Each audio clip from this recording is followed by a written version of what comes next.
Forgot about that. Ah, there we go. Oh, boy, did it chill down tonight.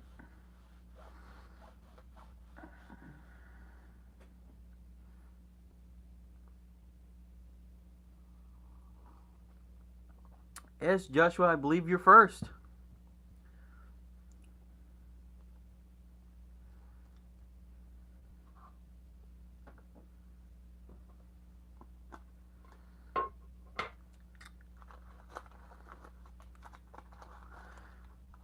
Do I win a cookie? You know, if I had any to give out, I'd give you one.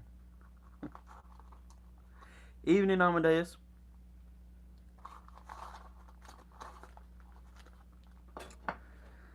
We're going to be having a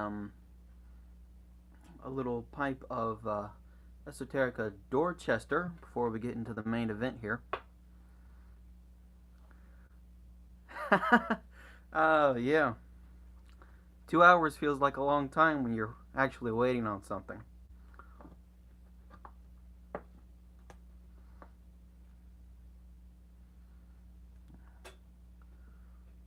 Go ahead and pack this pipe. Noticed anime content. You too. Um, yeah, kind of. Uh, I'm not going to say no, because that would be a lie.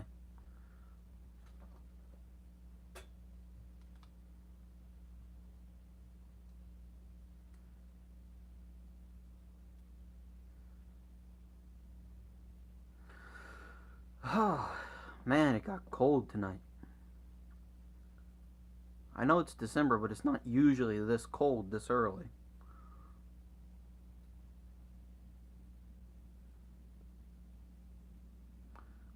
Been binge watching Black Butler.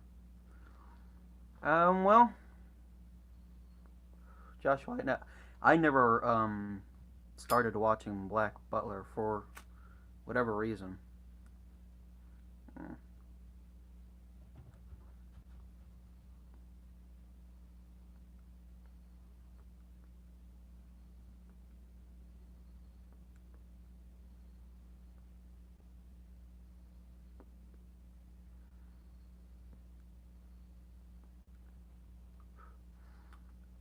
Ah.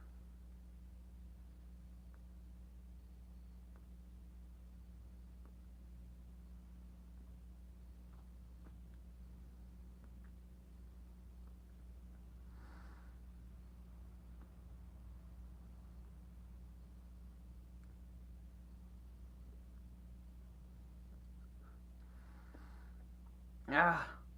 It's so darn cold out here. The tobacco's taking longer to light up.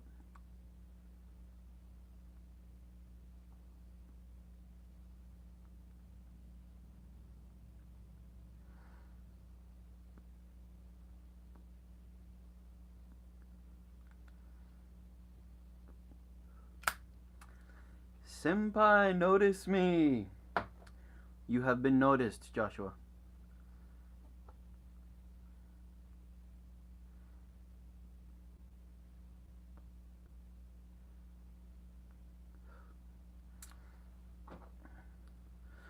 Yeah. YouTube and anime, that's basically all the media that I consume anymore.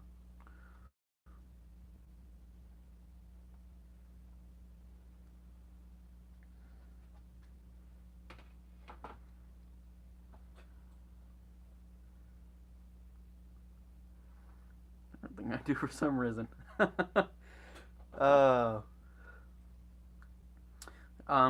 I have a question for you, Joshua.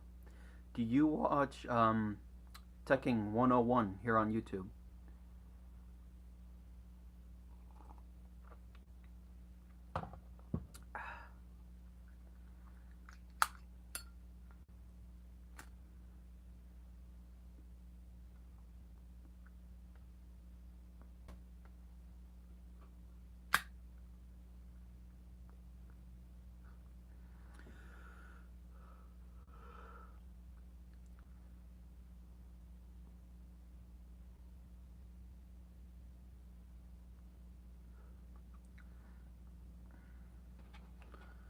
Oh, we got 4 people now.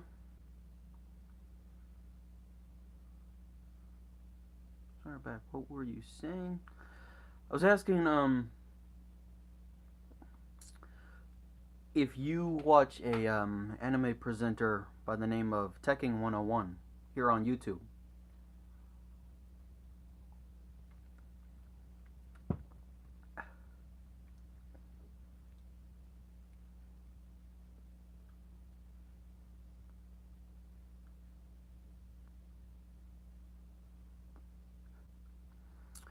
No, but I look from watch mainly stuff on Netflix. Yeah, same here.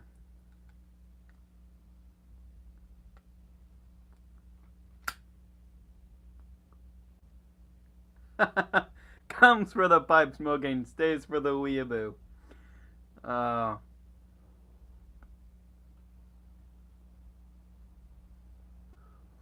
Amadeus, I prefer the term weeb as opposed to weeaboo. Thank you. Or otaku, yes, yes, Joshua. Or you can call us otakus.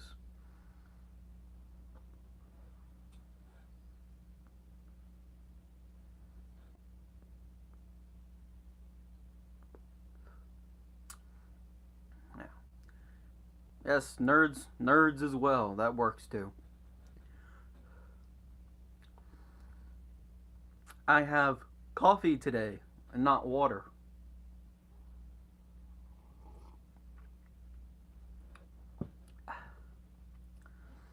It's so cold out, you almost don't need to smoke a pipe.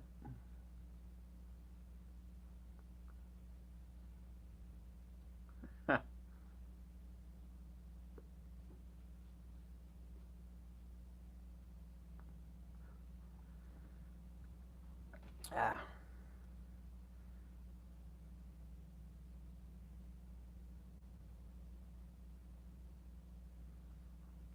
Yeah, but I'm not like a hardcore anime consumer, you know.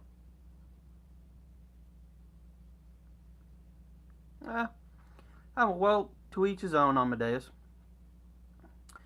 Um, I will let you know. I started, like most people here in the United States, my first experience with anime was on Saturday mornings when Dragon Ball Z would come on. And it was just about, um, well, the only thing that was worth watching on Saturdays.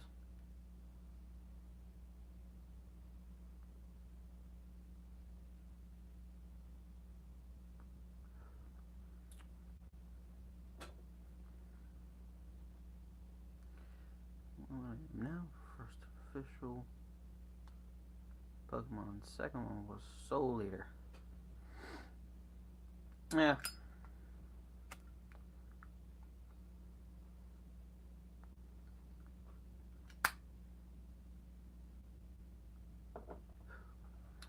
I just come from. I was actually spending the time on YouTube till 10 o'clock, Joshua, and I just came from a video um, that was the Seven Deadly Sins abridged series. That is hilarious. You gotta watch that.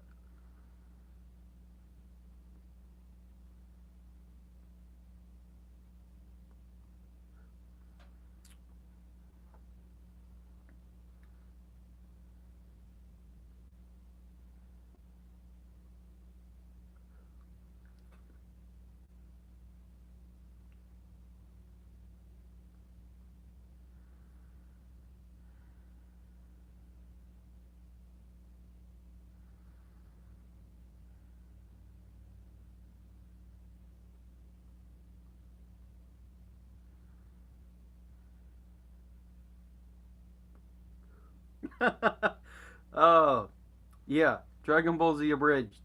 That is. And another abridged series that I would recommend is the Hellsing abridged. That one is amazing.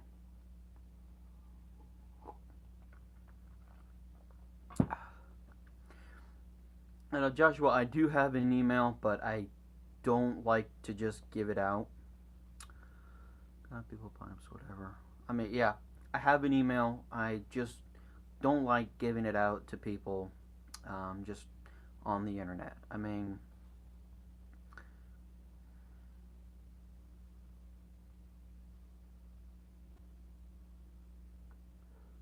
yeah, and it's not like I don't trust you, but you know, yeah, exactly, Joshua. It's a crazy world. Yeah, I've already got enough concerns keeping um, my own email private when I'm the only one who knows what it is.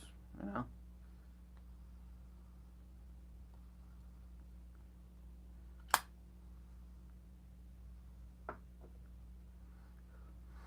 I don't want to be getting spam for super Viagra or something like that. You know.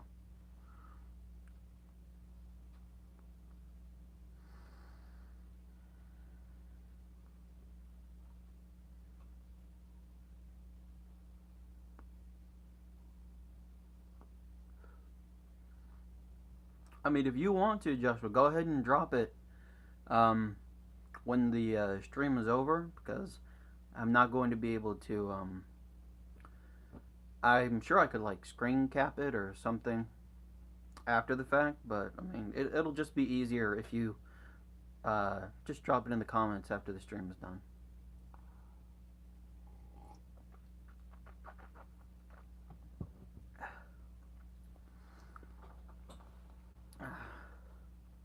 We had 4 people at one time. I don't know where the other 2 went.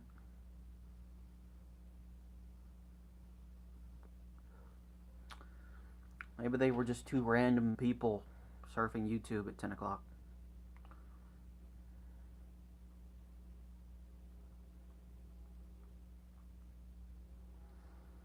Well, super Viagra. Yes, you did. Yes, you did. And, you know, that was about the email. Me not wanting to give out my email. You know, you can get a bunch of spam and virus laden. Yeah. uh, uh, that yeah. That's funny.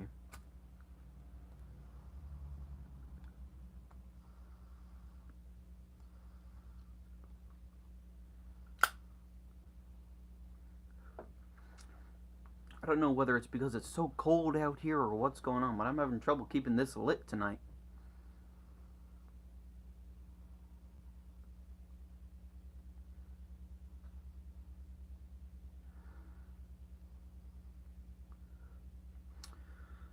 Oh,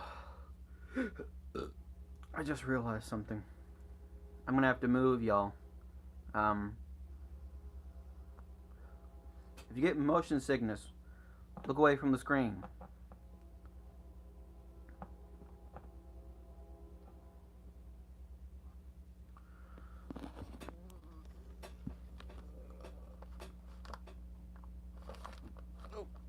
Let's get somewhere temporary. All this crap was not here beforehand. No, no, okay. Stop it. There, okay. I completely forgot that I have my phone sitting on top of my little tobacco storage thing. I'm using that as my stand right now. This thing. So, and I completely forgot to take the McClellands out of here. I don't know how that slipped my mind. I just.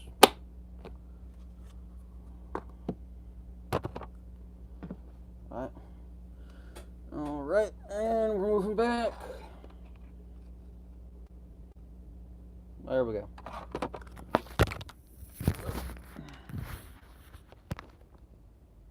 Okay.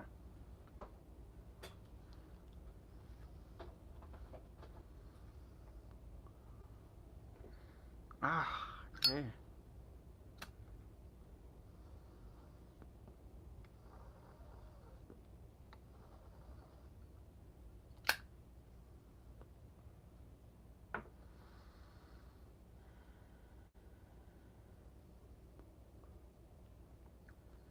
It's in the 40s. And that's cold for Mississippi, isn't it? In the 40s? And I believe it's hovering right around there here in South Carolina as well. Feels so good. Alright, I for one, I'm wearing a light jacket.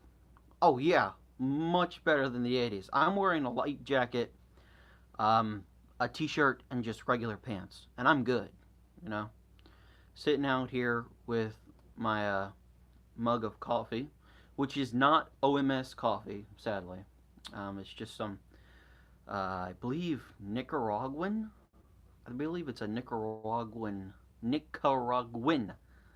bean. It's not OMS. Oh, Mississippi. Oh, Amadeus, me and Joshua were just talking. He's in Mississippi and he was telling me about how it's cold.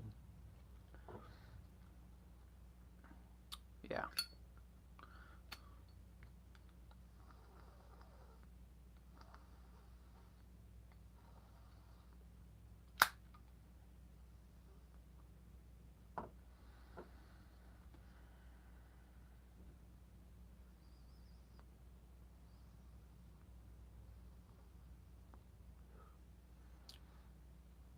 If my eyes don't deceive me, it looks like we have a third person.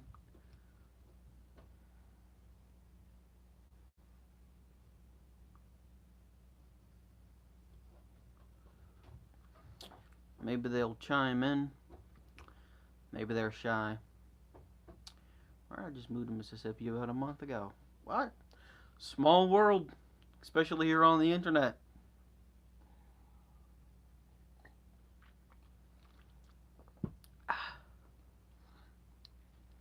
Ah.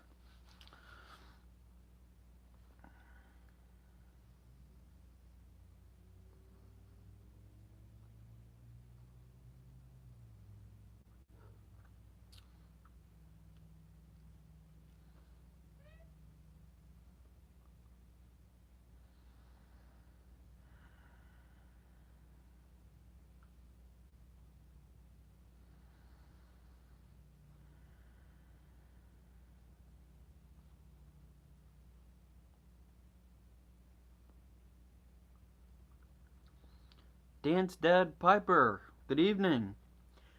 Or possibly good morning.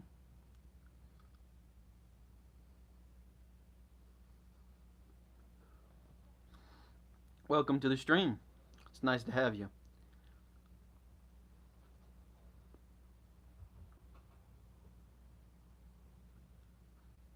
Tuscaloosa.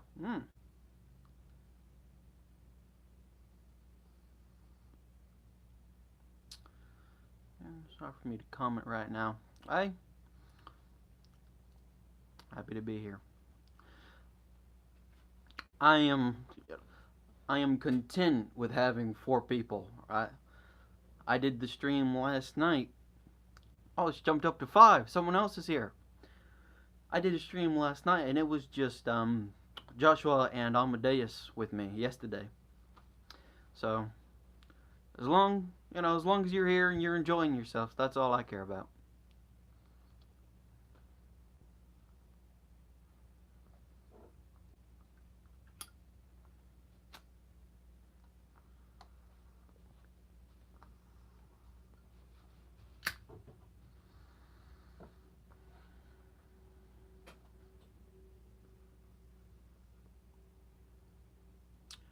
No, Dance Dad Piper. I am not from Mississippi. Joshua and Amadeus are in the chat. Those two are in Mississippi right now. I'm in South Carolina.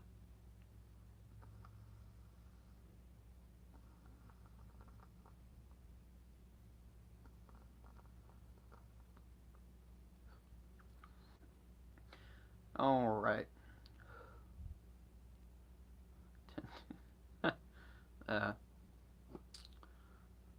No, you're good. You're good, Dance Dad Piper.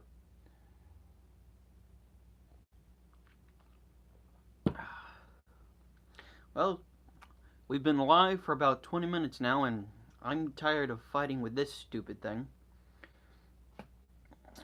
So, we're gonna go ahead.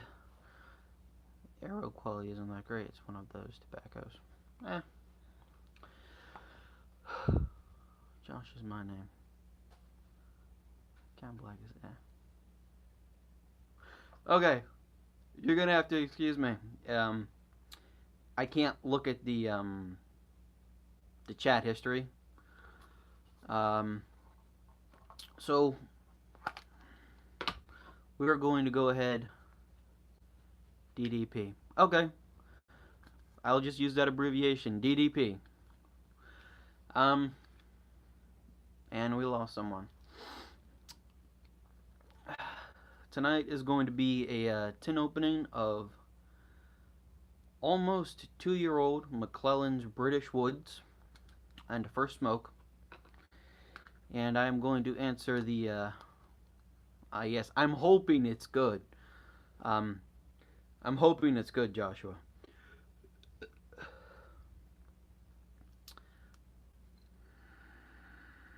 I mean, I can smell it through the tin, and it smells pretty good. So, let's hope smell translates. Yeah. Let's hope that smell translates into taste. I'm going to be packing it in my 7LE. Which one is this? The 673 Friday 7LE. Not technically a Friday 7LE because it does not have the lucite stem. But you know, it's good enough for me. I call it a Friday 7LE. So we're going to open up that tin of British Woods, and we're going to answer Professor Walker, right back from Missouri. Yeah, 7LE is a great pipe. You really can't go wrong with the 7LE, Joshua. I mean, it really all just comes down to personal preference, really. The form, shape, which finish that you want. But any pipe from 7LE is going to be a really good pipe. Seen a lot of chat. About 40 minutes from... you're talking to Joshua. Okay. I'm going to go ahead and open this tin now. I don't know. Ooh.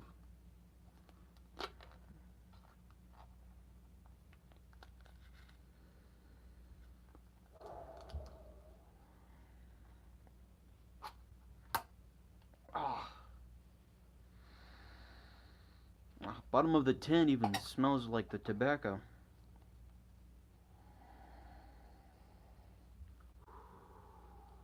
That smells good. No, you guys can't really see it, can you? It's got some nice dark Latakia flake. Let me see. Let me read you the tin description.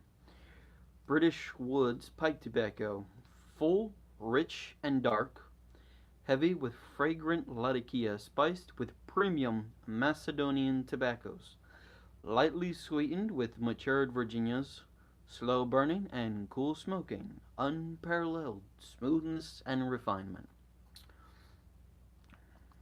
And when you get your nose in there, you can smell it. That smells. There's nothing I love more than the smell of good tobacco. Other than maybe just regular oxygen. I love oxygen as well. But it's so good. It's so good. Let me go ahead. Muslim does smell like bonfire. Threw up in a BBQ smoker. You know, love hog, heathen BBQ on Laurel. It's pleasing in such a weird way. It is, Joshua. That the smell of an English, it's like if Virginias are spring English blends are for winter. You know, it's like a meat and potatoes blend. I could smoke English all year round, but smoking them here in wintertime is just the best.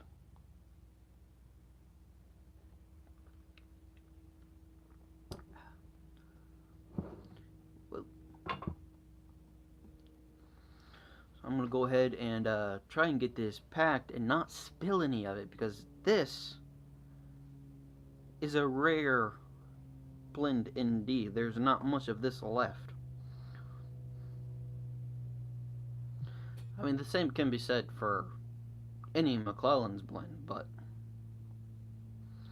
I believe even when McClelland was open, British Woods was like semi-hard to get. Either because it was so popular or they just didn't make enough of it.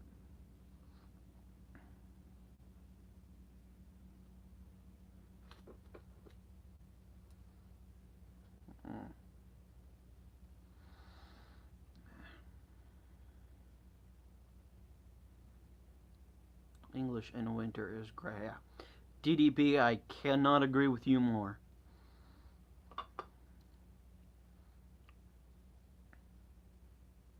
Like I said, I can smoke English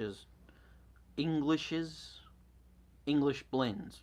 I can smoke English blends any time of the year, but there's something about winter. There's something about the leaves changing color and it getting cool outside that just makes an English taste so much better.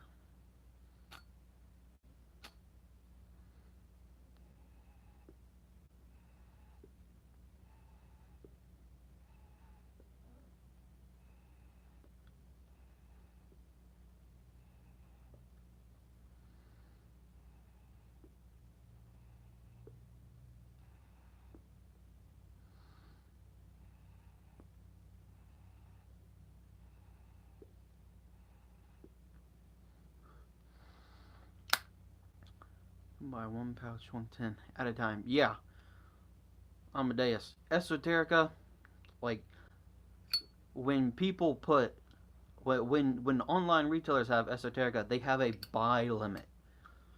That's how coveted and in short supply Esoterica is. I mean, when McClelland was going out, they did the same thing. I got my tins. I got like, I believe 3 tins of the original Frogmorton and 3 tins of Bayou, of Frogmorton on the Bayou. And when I got that, I got it from smokingpipes.com, I believe. Excuse me. And there was like a 5-10 limit for each blend type that they had still in stock.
So as soon as we get this fired up, I'm going to go ahead and attempt to answer Professor Walker his question at Law&Smoke for his 1-year anniversary.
Yep, as long as you're legal.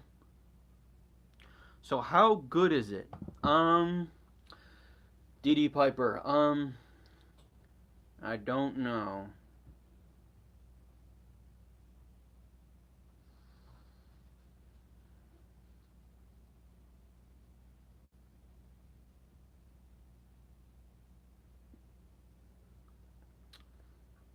Where it seems apart from DDP. Yeah, well, we don't know about that. That just could be his stage name, you know. My name's not actually Tom Sawyer, so.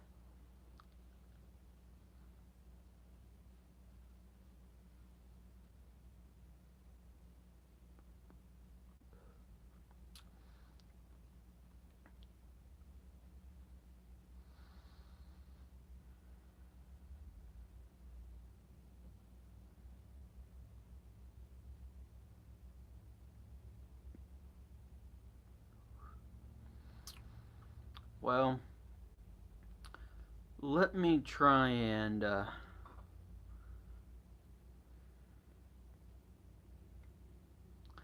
Joshua, I think that's because you called him old. That might be it.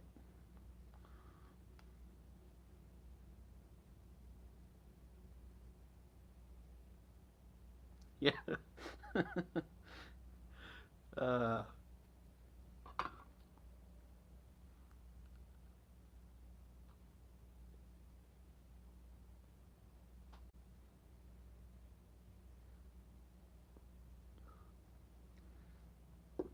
well, let me try and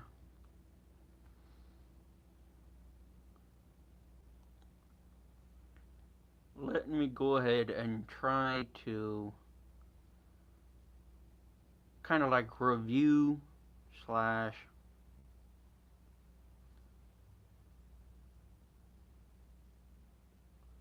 give my really give my first impressions on this. I can't talk with a pipe in my mouth. I mean, well, I can. I just usually end up doing exactly that right there, just blowing through the pipe and sending ash everywhere. Um, British woods to me taste very similar to um, Frogmorton.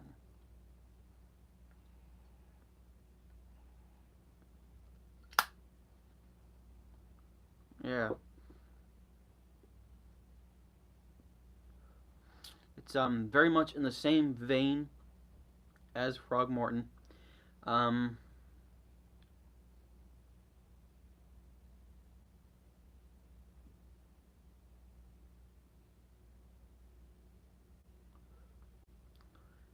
and you younger kids just try to keep you in line. Hey, there's no shame in being older. DD Piper, I respect my elders, so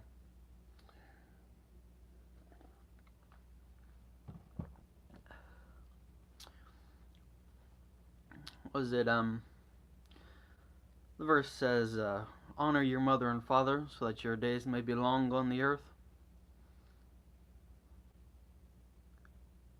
Mm.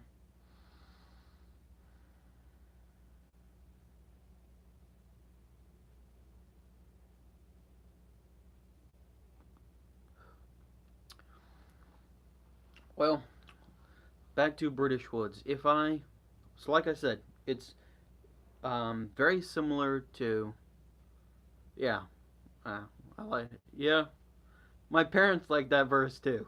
But I don't give them any grief. I was never a problem child, not that I can remember. They might tell you differently. Um, but British Woods tastes a lot like a, just giving you aggravation. Yeah, British Woods tastes like a matured Frogmorton original. Um, Whereas Frogmorton is like a kind of entry into English blends where it's not really heavy on Latakia. Um, and it's just, a nice natural smoke to ease in from maybe coming from aromatics or straight Virginias or something like that.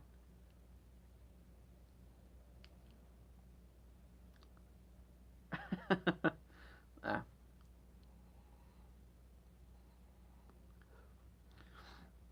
but British Woods, what denomination are you? I'm up for a good discussion. I am non-denominational. That's what denomination I am. Same, yeah. It's the only real denomination because, good verse, my kids need to remember that one. Uh, you can try, Dee Dee Piper. Um, you can definitely try. I am non-denominational, so basically, what I believe is that there are concrete truths in the Bible, and such as the Ten Commandments. Thou shalt not kill, steal, lie, commit adultery, murder. Thou shalt not worship any other idols. And kind of the rest of it, I believe, is, I don't want to say optional. I don't want to say optional, but it's up to interpretation, really. I mean, no two people. If you and I, Joshua, sat down and both read the Bible all the way through, and then wrote a summary on, I don't know, every book. Say every book. Wrote like a one-page summary on every book. We might come out with vastly different ideas. James 1:27 is a good verse to break denominations. I'm not a denomination buster, you know. People have their ideas, I have my ideas, and I just don't go to their churches. I don't go to Southern Baptist churches. I don't go to First Day Adventist churches. I certainly don't go to Mormon churches.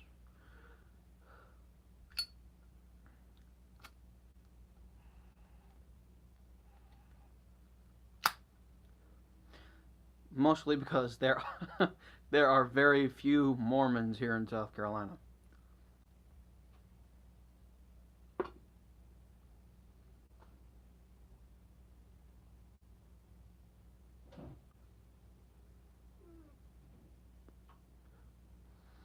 Should I, with fellowship and fellowship with one another, humbly in love. I mean, Josh, they prefer Latter-day Saints, not Mormon. Amadeus, I don't care what you call it. You know. Well, Joshua, that's an admirable goal.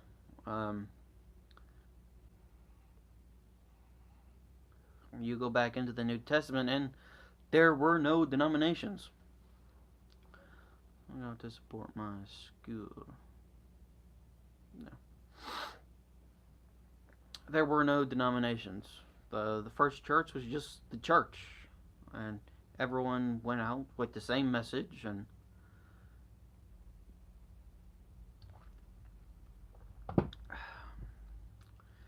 eventually we got so caught up with what we didn't agree on that we stopped agreeing on anything altogether, and now we're all separate denominations. We're Baptist, we're Church of Latter-day Saints, we're Presbyterian, you know, when really it should just be we're Christian.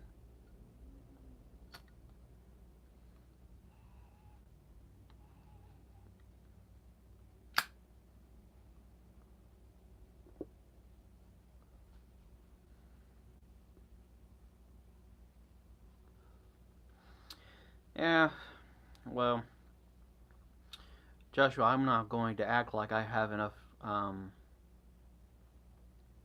Amadeus to a Church of God or Pentecostal church. Yeah, Joshua, I'm not going to act like I have all the answers or everything figured out, um, because that would be the sin of pride, you know.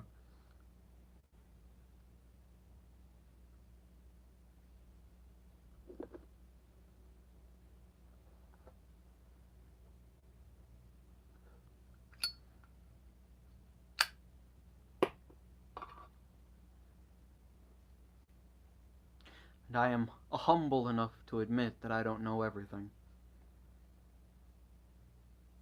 Here, on a live stream, with 3 people watching.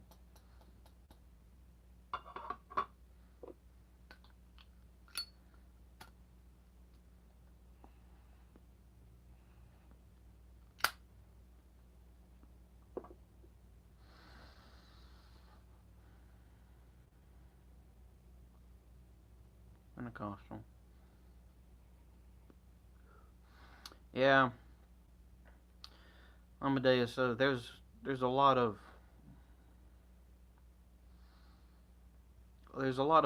branches in Christianity that take things just a bit too far.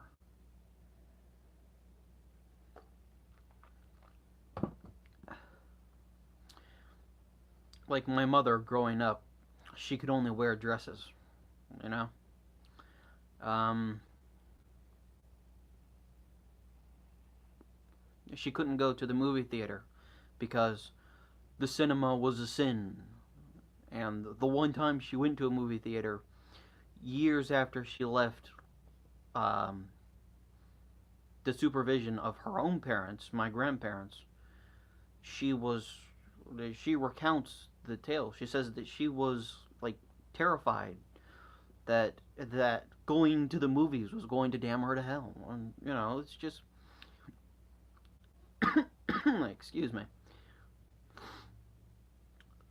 Some of these old age practices are just. Grandma and I argue sometimes because she's Pentecostal and I'm just Christian. Yeah. Some of these old age practices, like girls can only wear skirts, and I think it's that way with the Church of the Latter-day Saints. This man-made religion must actually feel a conviction. I mean,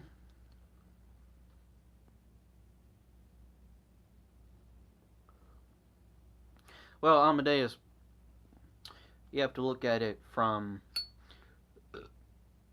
You have to try and look at it from a different point of view. I mean,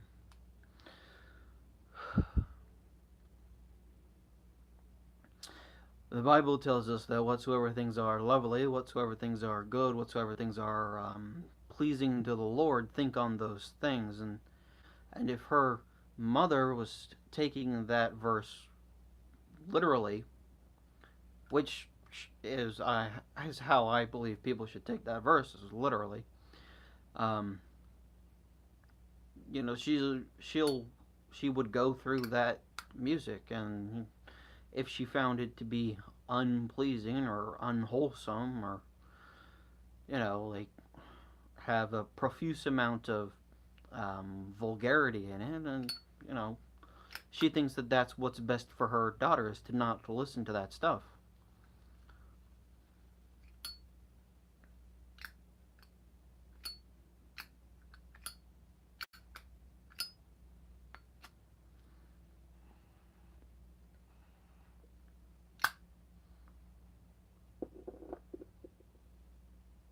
Joshua, the old salvation versus works.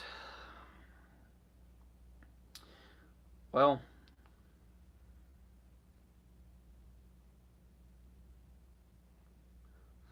while I do agree with you on that, no amount of works is going to be what gets people into heaven. It's going to be sincere belief and conviction, and that's what's going to get them into heaven. But the Bible also said faith without works is dead. Um, it says, what about, hey Jude? Alright. The Bible also says faith without works is dead. You know, what is salt that is lost its saltiness? And what is a light that does not shine? That's exactly, but he didn't tell us to be sticks in the mud either.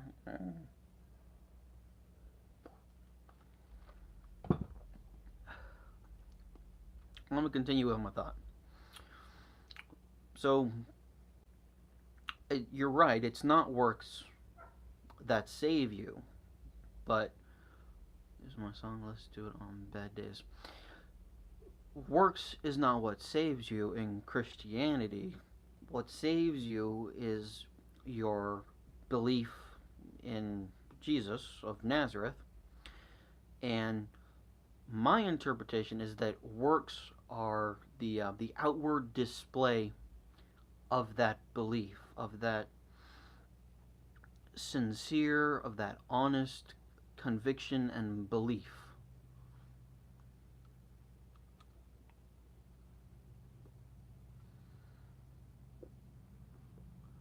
Which is why when I read the passage, faith without works is dead, makes sense to me. Because if your works are your worldly display of, you know, your conviction of your, if your works are your outward display of your inward conviction, and there's no outward display, you might as well not have an inward conviction. I mean, you might as well be dead.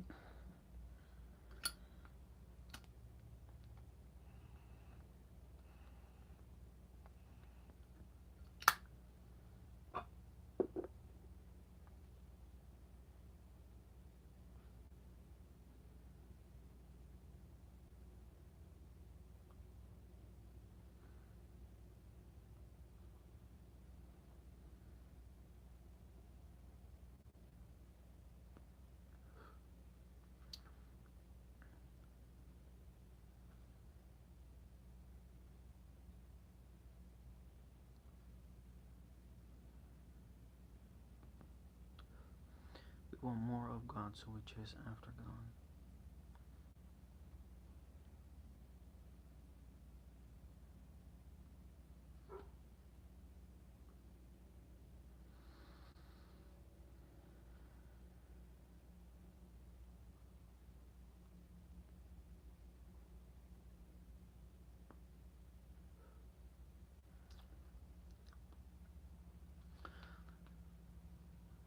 In a live stream comment section.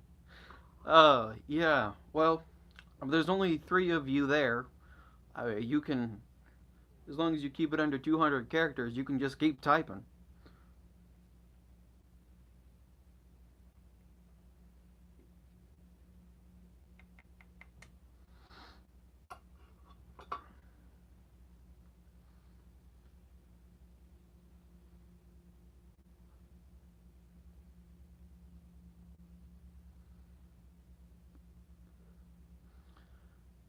And I could easily write books.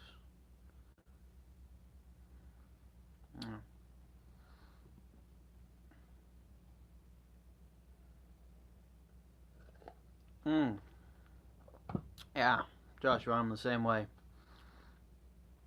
Visual I don't like to make choices. Like when I go into a fast food place, if I'm with like my family or something like that, I'll usually just say I'll have what he's having, or I have whatever my brother orders, and because visual like overloads my senses. If there's too much visual stimulus, um, I had to go through a print reading class this semester for my school, and when you come and you sit down, there was a section where we had to do 3D sketches on graph paper, and just looking at the graph paper got me all just visually disoriented.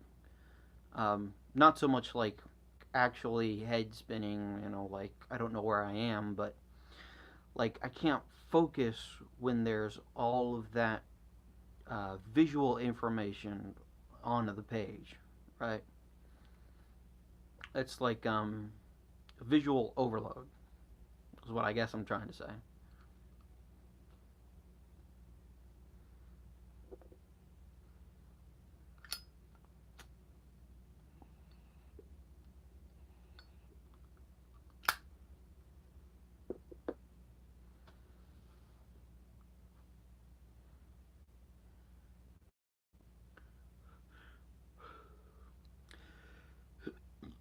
Most disorienting place to go to the supermarket alone. It's mental. There's so much stuff going around you. It's crazy. Mm. Not going to disagree with you there, especially the super center.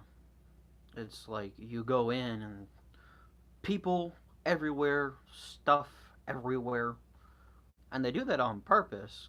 I actually I work part time going through school, and at a local Walmart here, and hopefully they don't see this video. Have you ever watched The Ridiculous Six? Yes, I have, Amadeus. Um, Duran Flush. I have watched The Ridiculous Six. I think it is an okay movie. Um, I much prefer I much prefer Quentin Tarantino's The Hateful Eight.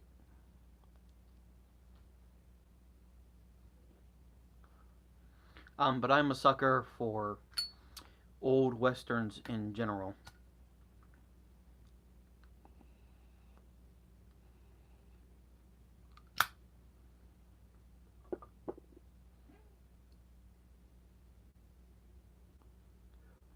Some of my favorite movies are the old Clint Eastwood productions, the spaghetti westerns. I don't so much like the Hollywood westerns where everyone's like clean shaven and everything looks kind of artificial. Probably going to watch Lord of the Rings tonight. You know what? Every time I see your profile, like I just think of Vanilla Ice as Tom Sawyer. Yeah,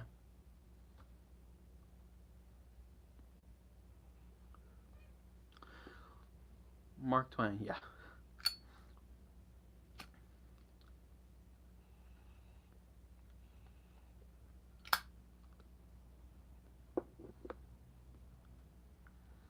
Joshua, aside from old Clint Eastwood movies and some of his new ones, I really liked Gran Torino, and I'm going to go watch The Mule when it comes out, if I get time. My favorite set of movies is the Lord of the Rings franchise. I have I had the first movie on VHS. Okay, that's how long ago I had this movie. Like it just came out, and we got it from I want to say like a bargain bin at some I believe it was a Walmart, but I can't remember. I was like a child, like a legitimate child, like 7, 8 years old, and we had the Lord of the Rings, The Fellowship, on VHS. And when we moved, we used to live in North Carolina, and we moved down here following my dad's job. When we moved, we lost that movie, and it was the worst day of my life. They made VHS that late. Yeah, I don't know. I don't know. I might not be remembering it correctly, but I swear I had a VHS of The Lord of the Rings: The Fellowship. And I believe I watched that movie like at least 20 times before we moved and eventually lost it. But I had the first movie. Yeah, I miss VHS tapes. VHS, vinyl records. I mean, I would love to have a collection of vinyl records. I mean, it's, just old souls, right? I mean,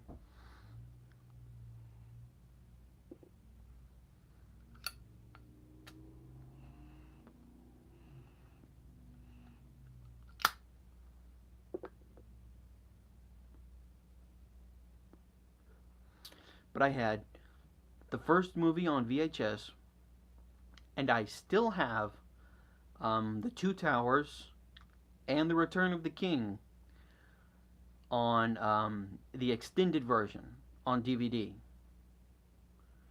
And I swear I must have watched those three movies combined a total of at least 60 times. I still love those movies.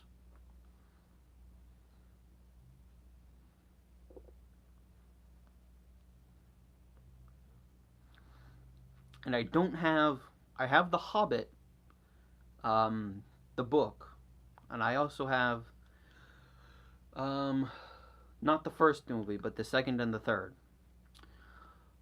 in The Hobbit. I play all kind of Blu-ray stuff, bluesy stuff. I don't really play modern stuff. Older music sounds better. Yeah, Joshua, right there with you. Old music. I love old music. Johnny Cash. I love bluegrass. I love old country. Some of my favorite music, some of the music that I keep coming back to listen to day in and day out, and is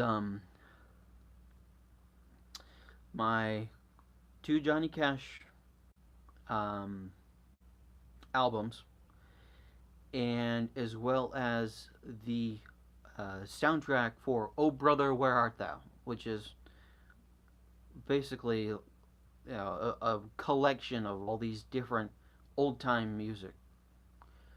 Over and over is shown, but as I sometimes don't want to finish some movies. Uh, I don't know, Amadeus. I can't say that I've ever. I love "Oh Brother, Where Art Thou." It's a. Mm, I would go so far as to say that it's George Clooney's best film, or at least the one that I like the most.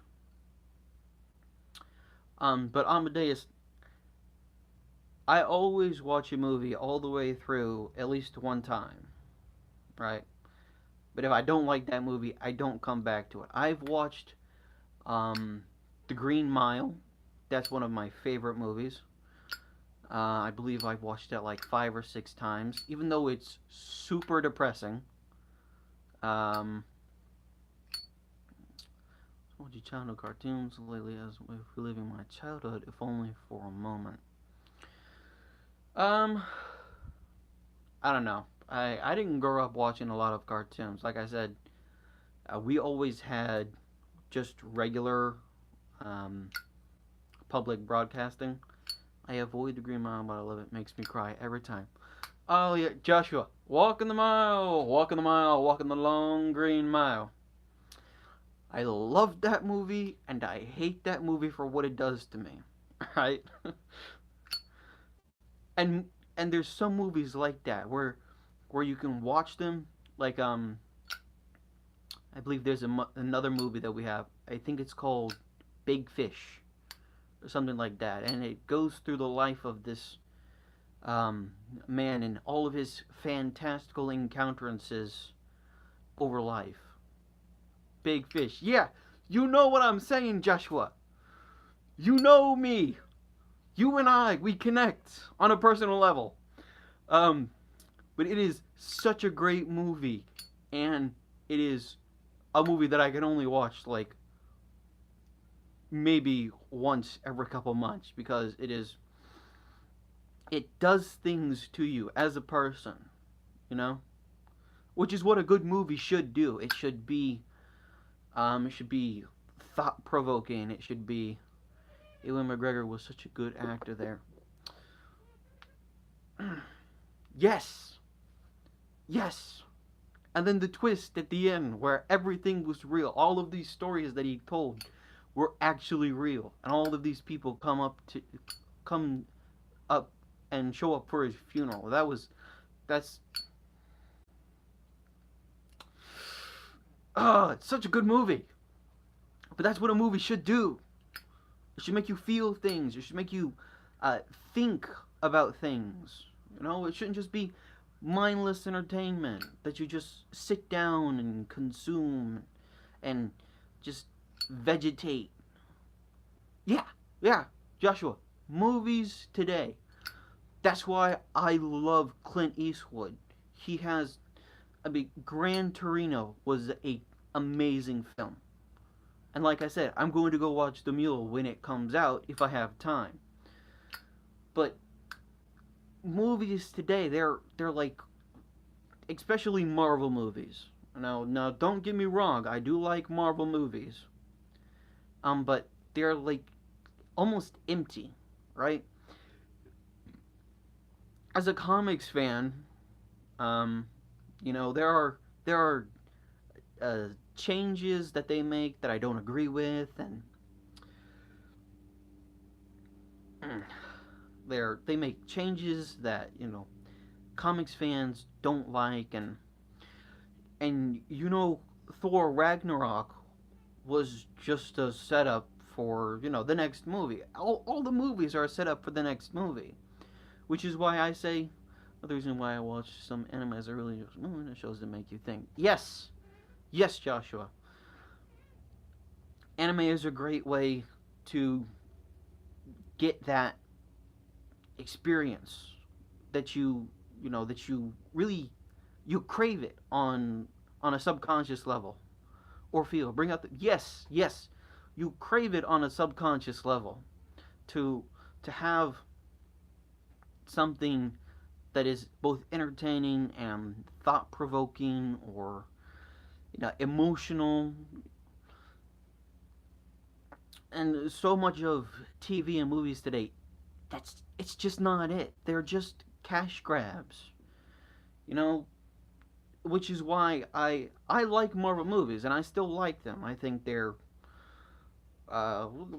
pretty good action adventure movies. Emotion they don't do as well. I watched Infinity Wars. I was not moved to tears. Let's do what they're made to do. Yeah, Marvel movies are entertainment. Just like the comics, they were entertainment. Something that you could go watch and you could come back feeling, I don't want to say happy, but because no one came out of Infinity War feeling happy.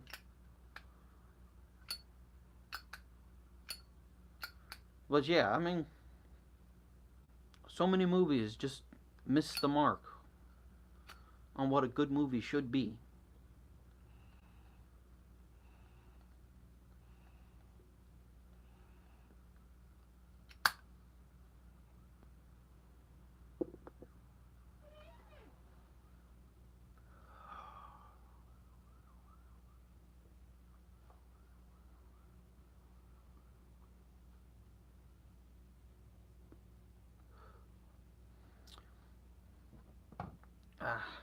I'm almost out of coffee.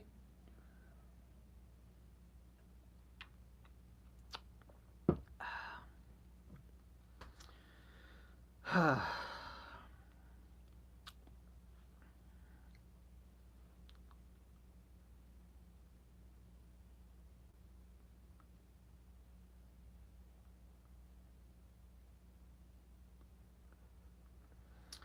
know, Joshua, I used to be an avid reader, and it's not to say that I'm not an avid reader still.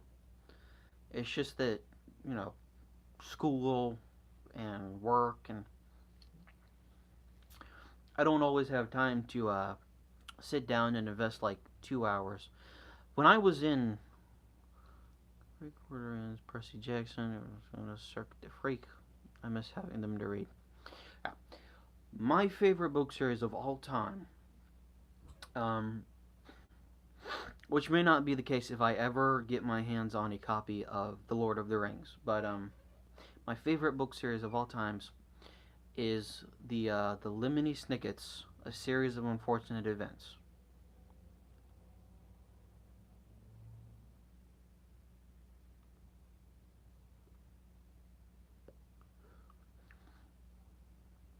Those are really, and I started reading these books in like the fifth grade. I started reading,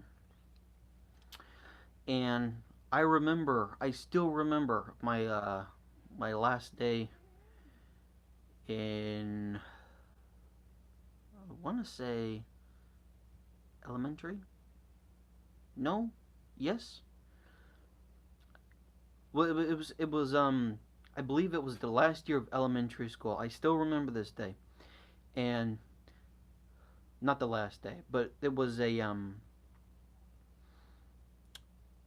was like a library function thing. They had books that you could buy, and it was something like that. And I still remember this. And this is, I don't remember anything from this long ago. Um, I believe it was like the fifth grade, because I was taken out of public school at the sixth grade, I believe, if I remember correctly. So the fifth grade would have been my last year in public school. And they had this event at the library towards the end of school. And I still remember uh, trying to find these books to buy and to take home. You know, or, well, at that time, to try and convince my mom to buy and take home. Because I didn't have a job and I didn't have money.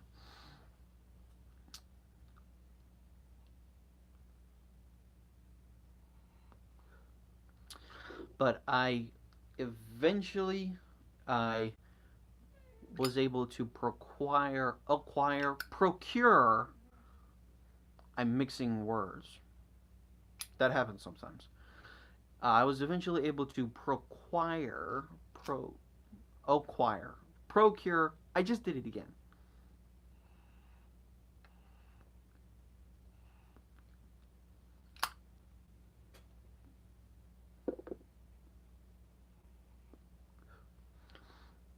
I was eventually able to acquire a few of the books in that series. I believe I got The Bad Beginning, the first volume. The Reptile Room was the second volume.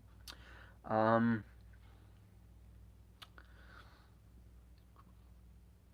and I believe I also eventually, this is making a live action movie. It should be something like Atlantis, The Lost Empire, not The Lion King or Aladdin. Okay, I'm gonna finish this thought and I'm going to address that. I eventually procured the first book in the series, and the second book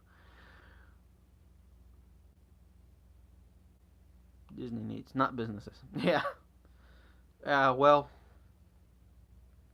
Disney owns everything, so I mean,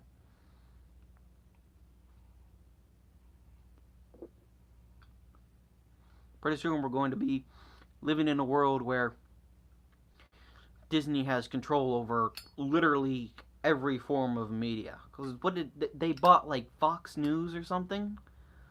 and then they've acquired the rights to a bunch of other properties, and I wish someone would go in there and tap on Mickey's door and be like, you know, there's this thing against monopolies. They don't own our hearts. Not yet. If Disney could, they would buy our hearts. And I believe they're trying to.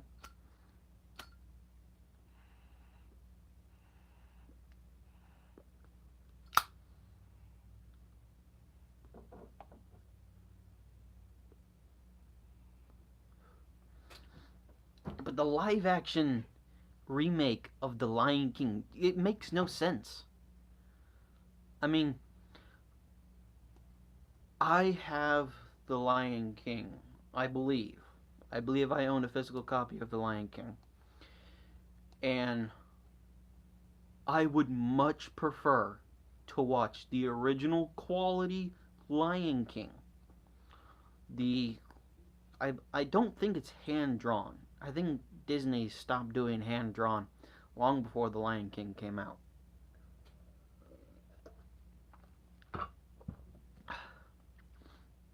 But the animation in that movie, I would much rather prefer to see over hyper realistic CGI.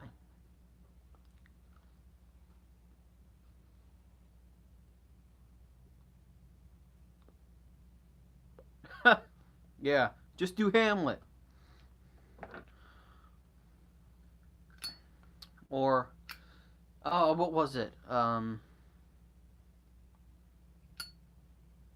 They basically, Disney basically took Hamlet and like some, I want to say it's like, oh, I can't remember. I can't remember now. But they took Hamlet and they took an anime about some lion cub that gets lost. And basically, uh, fused them together. They did the fusion dance. Atlantis would be a prime candidate for a live action film. Yeah, it would be a much preferred over The Lion King. But Disney took Hamlet and some anime about a lion cub. I think it's Macbeth meets Hamlet. I don't know what that's in reference to. But they took Hamlet and some anime about a lion cub that gets lost. I think it was like Kiba the Lion, something like that. And they just did the fusion dance, and you know, the Lion King was born.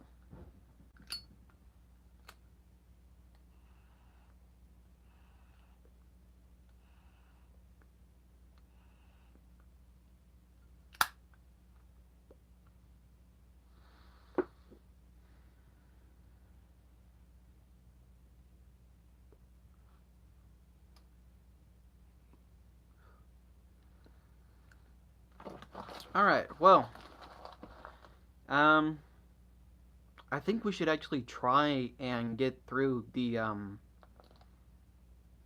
topics on the agenda today,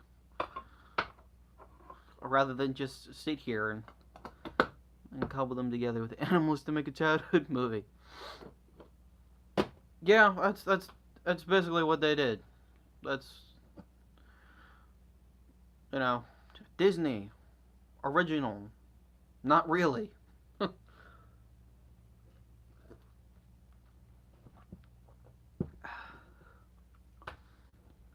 Oh, my coffee's cold now.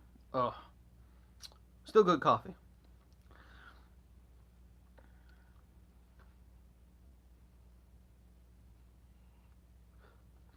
But as I was saying, we should probably try and get through the other items on the list today. Since we've already done the opening and the first impressions of British Woods, which I don't think, did I say? Let me summarize.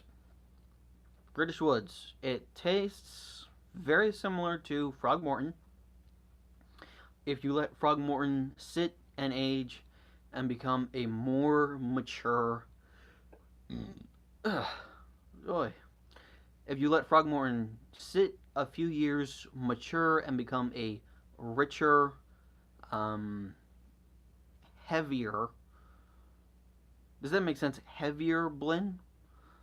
Um, you know, because Frogmorton is kind of like a light blend. It's a light English. This is more of a heavier English. It's got more forward Latakia. Um, the other tobaccos are kind of like playing second fiddle to the Latakia in British woods. In Frogmorton, everything kind of like blends and melds together, and both make for a very enjoyable smoke. Um, but yeah, I mean, British woods. It's Frogmorton plus one. You know, leveled up.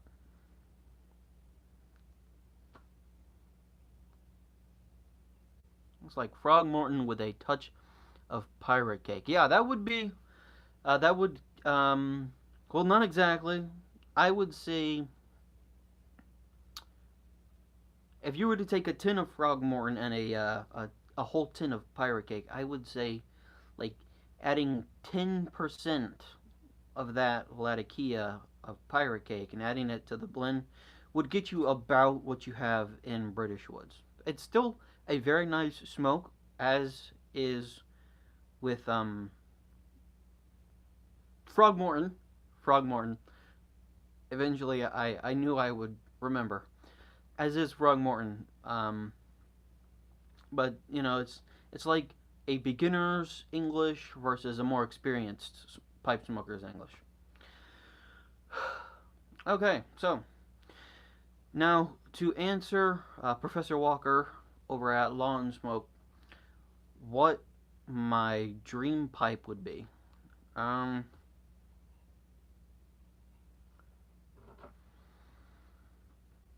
and I believe he asked us to include a picture, but I was leaning more towards a smoke that I enjoy rather than an everyday smoke to sit down and enjoy rather than an everyday English. I mean, I don't know. I don't know. I could smoke. I believe I could smoke either one of these every day. British Woods or Frogmorton. I believe either one could be an all-day smoke for the right person. Um, Frogmorton again would be like someone who's wanting to dip their toe into the English blend, and British Woods would be someone who already knows what they like in an English, and they don't like super heavy Latakia, but they still like the smokiness of Latakia, and they still like a nice, well-rounded blend. That's what British Woods is.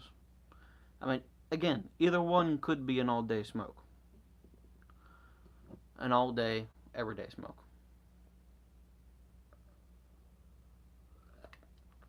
Mm. Oh, you mean as far as like that? No, I don't believe British Woods would be um, a sit down to smoke, if since that's the way you're putting it. I don't believe the nicotine content is nearly high enough. Um, Haunted Bookshop is to sit down to smoke a blend.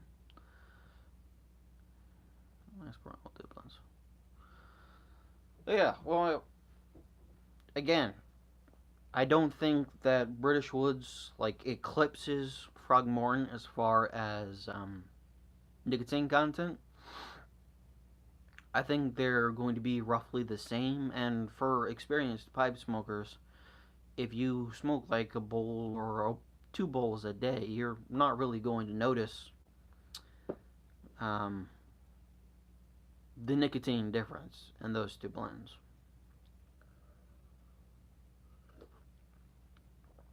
Or more accurately, I should say, you're not going to notice the nicotine at all, rather than noticing the difference.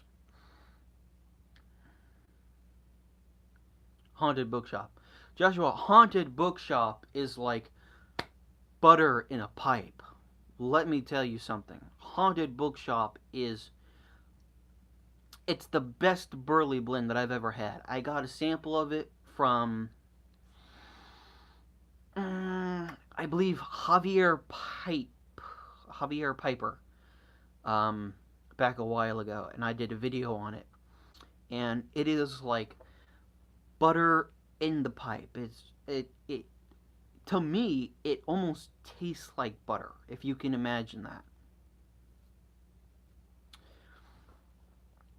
The burleys in general kind of have this tendency to be harsh, or I believe the word most people use is acrid. Um, but a haunted bookshop is smooth. It's a high nicotine smoke. Let me tell you, that is a sit down smoke.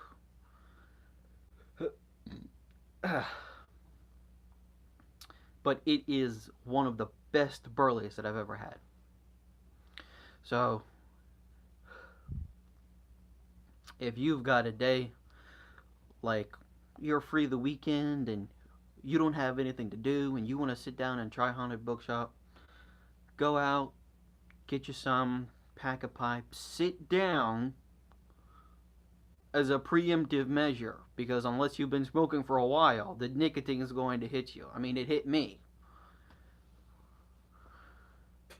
That satisfies. Yeah, that would be haunted bookshop. That would be haunted bookshop to a T. Especially if you're a burley lover, as is Matches 860. I believe. I mean, he's like the biggest burley enthusiast of, I would say, the whole YouTube pipe community. And if I didn't know it any better, I would say haunted bookshop is his everyday. And we've made a bit of noise. Okay. Hopefully that wasn't too loud on y'all's part. I got a bait bucket down here that apparently was barely hanging on. Yeah, Joshua. Thanksgiving meal in the pipe. Versus a sandwich, or, like a 2-course dinner with, like maybe some chicken and mashed potatoes and a little something for dessert, something like that. It's Thanksgiving in the pipe.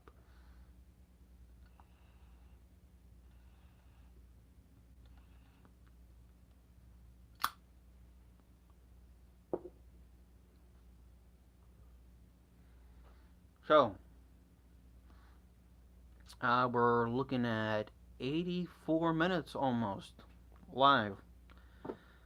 I know we had a few more people on here a while ago. We jumped up to 6 and then everyone left. Well, people got things to do, and we're not going to keep them from it.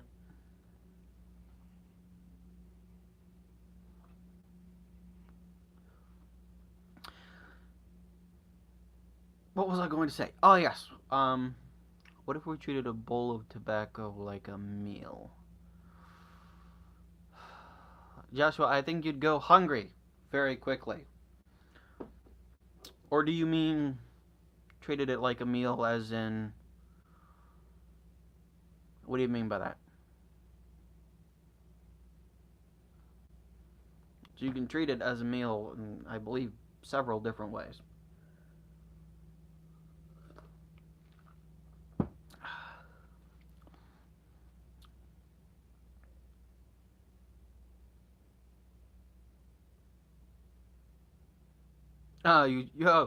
You just quit your job. Well,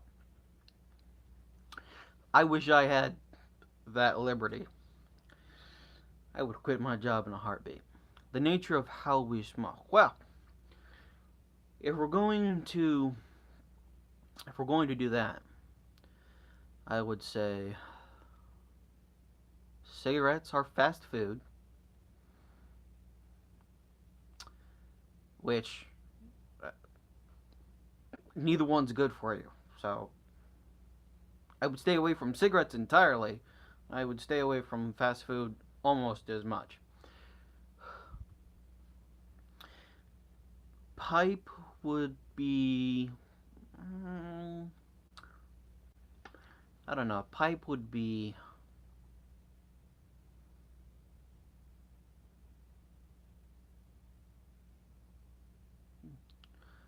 going to work on getting another job. Yeah. Yeah, well, you can't stay unemployed forever. I figured that one out quick. Cigarettes would be fast food. A pipe would be... Oh, I don't know. A lunch. I would say a lunch. There's a pipe. Filling, satisfactory meal with family. I would say a pipe is it's going to be closer to, like sit down, have a little something, lunchtime. Wholesome, hearty, joyful. Yeah.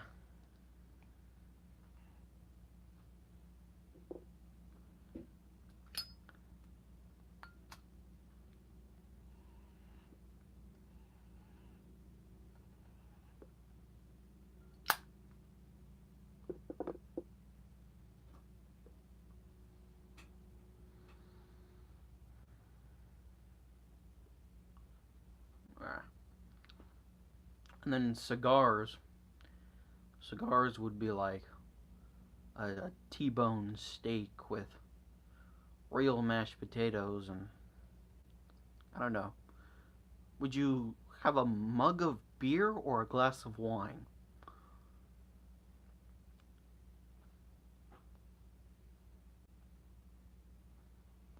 Obviously at a table for one.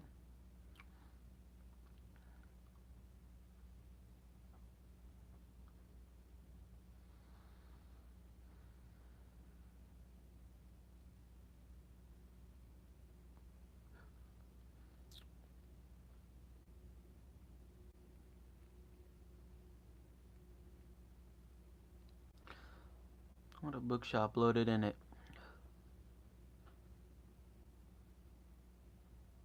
Oh, this is crazy. I can hear there's some weird crackling sound going on in the pipe. I don't know.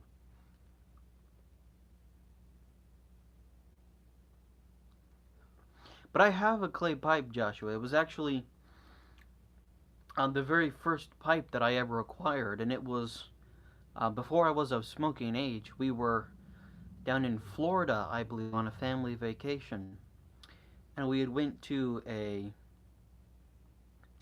historical portion of the town, and there was this area. It was kind of like fenced off. It was attractions and like there was a blacksmith shop set up, and there were demonstrations at scheduled times and whatnot. And in there was a shop, and he was selling like recreational wares for I'm not going to say cosplayers. I'm going to say reenactors. Like if you go to a Civil War reenactment, he had stuff like that. He had old clothing, like dresses for women, and some men's apparel as well. He had flint and steel fire kits, which I thought was really cool. And he also had clay pipes. And I don't have this pipe with me, or I would show you. But he had these clay pipes, and I bought one and, pretended to smoke it. LARPing? Yeah, we'll call it LARPing. We'll call it LARPing, Josh. But he had these clay pipes, and I bought one, and I went around pretending that I was smoking it. That's basically where it started for me. I was underage at the time to be smoking, but it was just a clay pipe, and my parents didn't see any harm in it, so they let me buy it. And Yeah, yeah. Little did they know that it would turn into this thing that I'm actually, I'm fairly serious about. I've spent a decent amount of money on tobacco and pipes.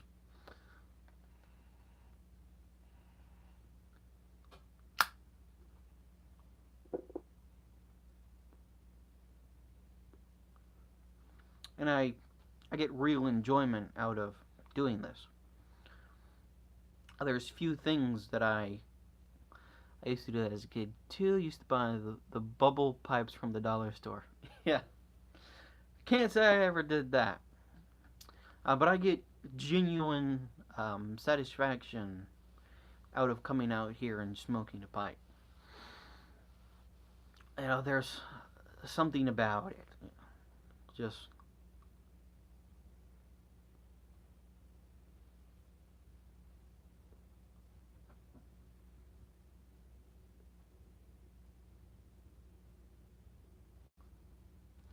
what kind of pipes do you have, Josh? I'm curious.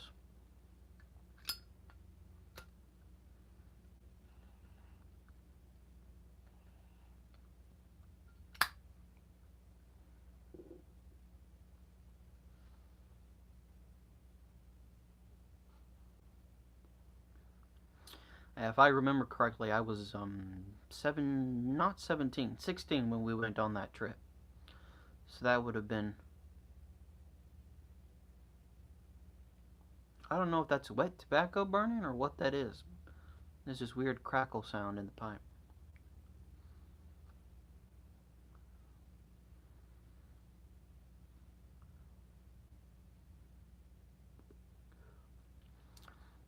Yeah, but I come from a long line of Irish and Native American heritage, and I figured somewhere along the line someone dropped the ball and we stopped smoking.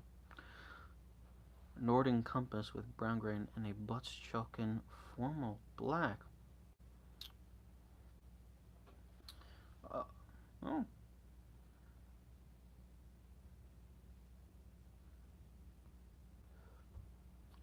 makes weird noises. Yeah. Did you get all of those new, or did you buy those as estate pipes?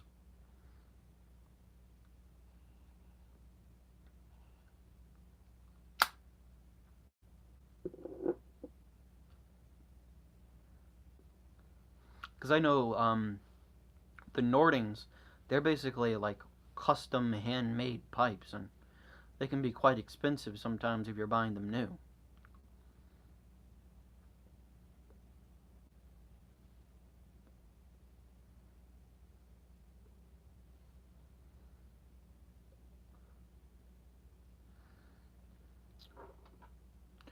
All new when I had money. Yeah.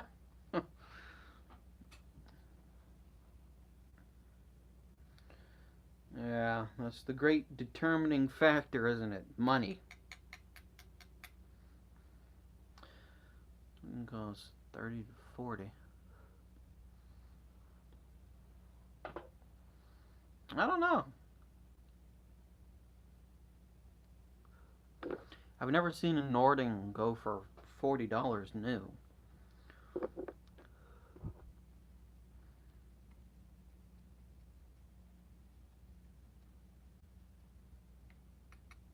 Unless I'm mistaken and I'm confusing it with something else. I might be.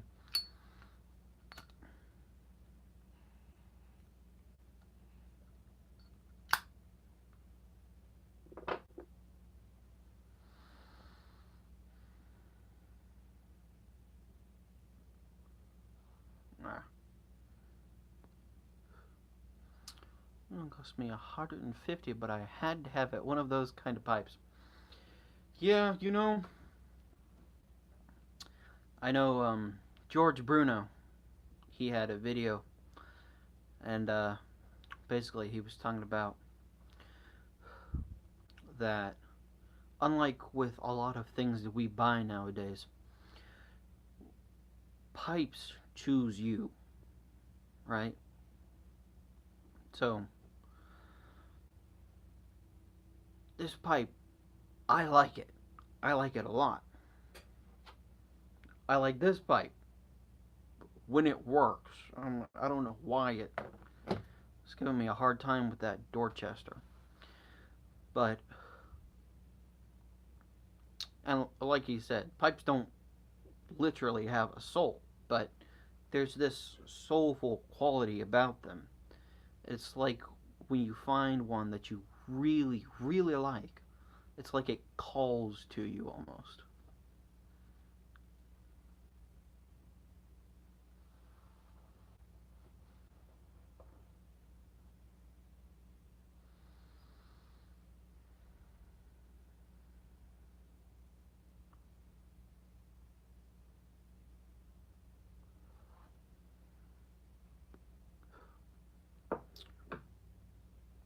And on that note, I'm going to try and stay on track and finish this up.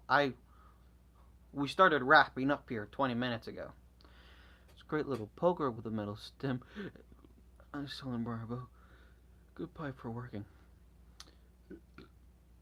I have a Dagner poker.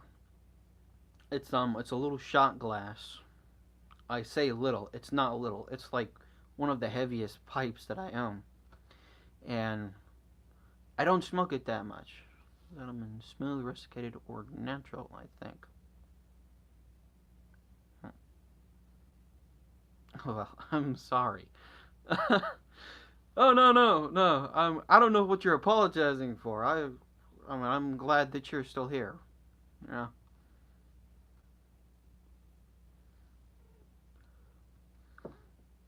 I'm glad that you've decided to come out and hang with me. And everyone else left. Like I said, we had 6 people at one time, and they all left for one reason or another.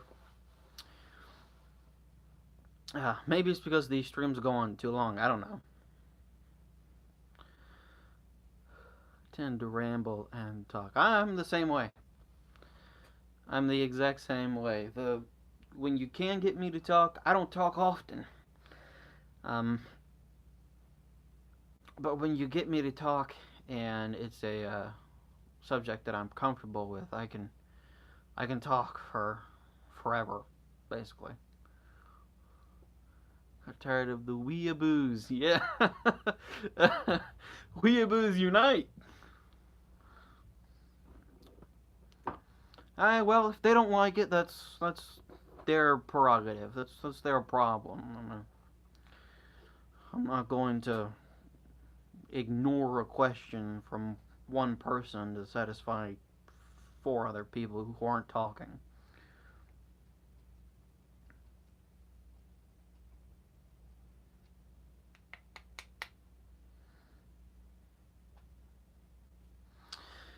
Yeah.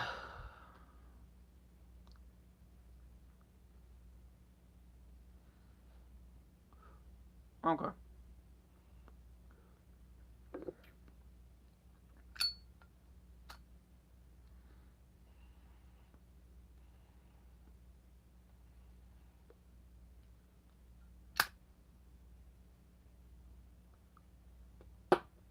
Alright. Looks like everyone's left, so there's no reason for me to be on here other than to answer the question that I was going to answer almost half an hour ago. Almost 40 minutes ago, actually.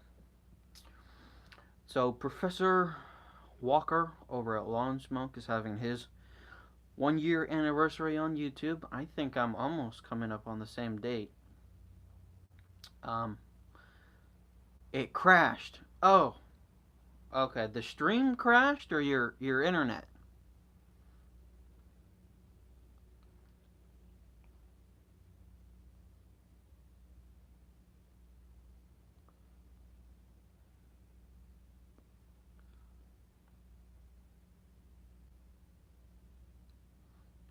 YouTube stopped completely. Oh, well, that's interesting. Okay. 'Cause I don't think I was experiencing anything any interference on this end. So,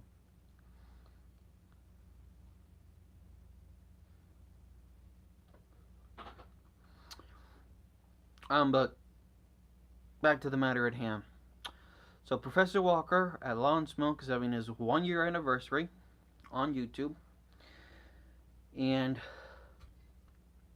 he asked us for entry into the GAW. He asked us to comment on the video, and as a second form of entry, we could make a video response, which is what this is going to be. Hopefully, if this loads,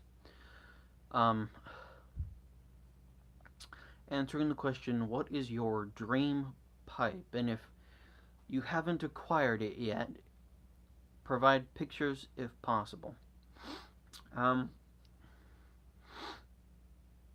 So to answer this question,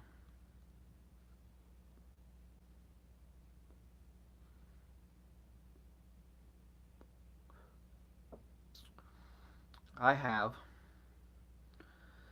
my, stem's all jacked up. I have my LMS Devil's Hands. This was my dream pipe. Any pipe from OMS, One Man Smoke, was my dream pipe for a long time. I mean, the rustication on this is, some people would say hideous. I say it's beautiful. And beauty is in the eye of the beholder, so you're wrong and I'm right. The finish on it for the sitter on the bottom and the top of the pipe is beautiful. The brass band that goes around is, just gorgeous, and the stem fits just about perfect. So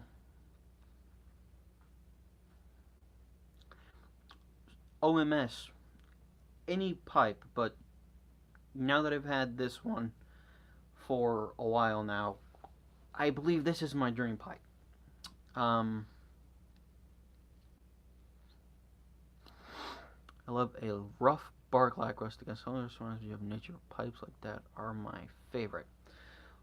Well, Joshua, I have a 7LE, I believe it's 320 king size author pipe, and it's a Puerto Cierto, and it's got this rustication that basically makes it look like a pine cone. And I call it my pine cone pipe.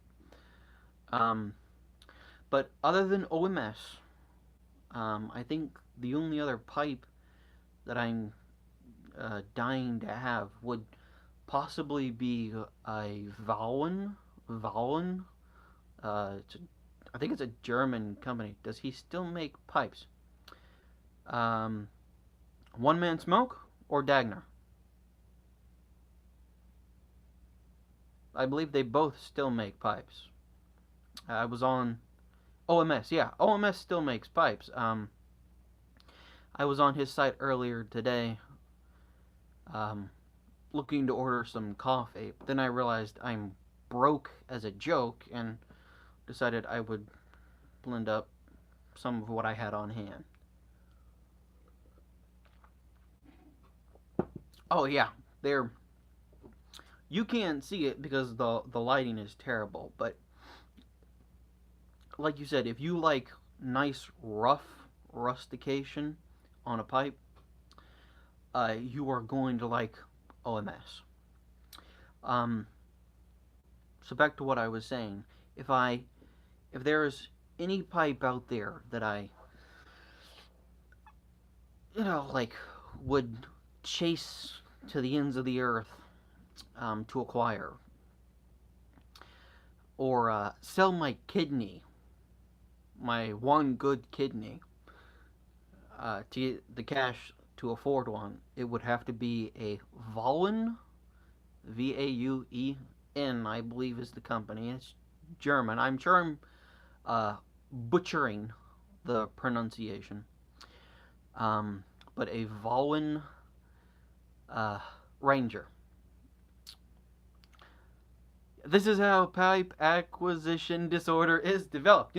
I've already got PAD, okay? I've got PAD. Um, I have been successful, only in the fact that I can't take any more money out of my bank account right now, or I won't eat. Uh, Hunger is a great motivation for saving money. But it would have to be a Volin Ranger.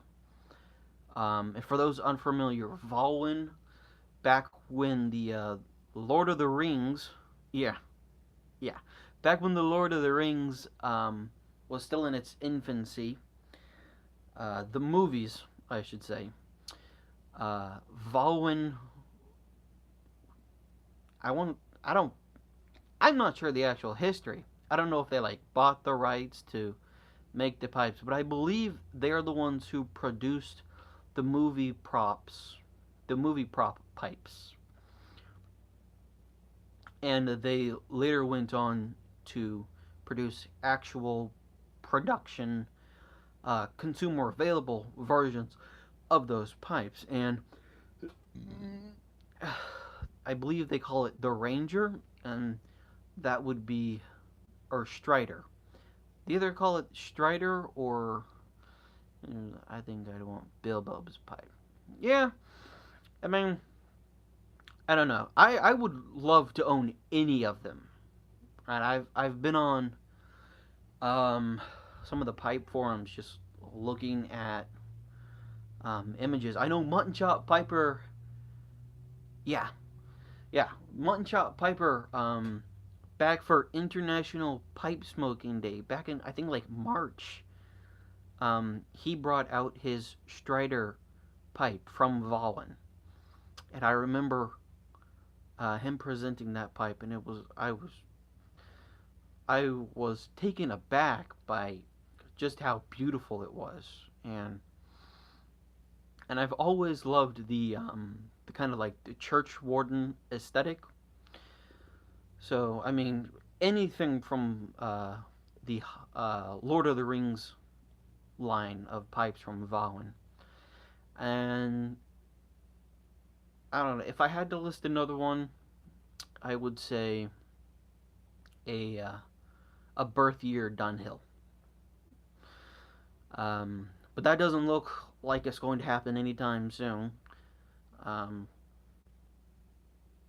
for those unaware, I don't think I've ever made this known, but I was born in '96, and I have looked high and low, far and wide, for a year 1996 Dunhill, and they just don't exist. For some reason, people have Dunhill pipes back from the 1940s, but they don't have 1996. So yeah, those would be if I was still chasing pipes, which it's not to say that I'm not. I mean, if the opportunity presented itself and I had the extra funds, I believe I would pick up one of those two. So I suppose you could call those my dream pipes. But for now, I'm content with my Devil's Ands from OMS.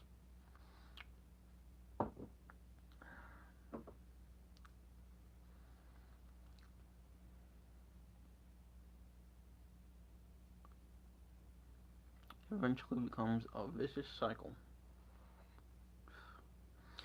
Yeah, I mean, like anything, you can let it get away from you.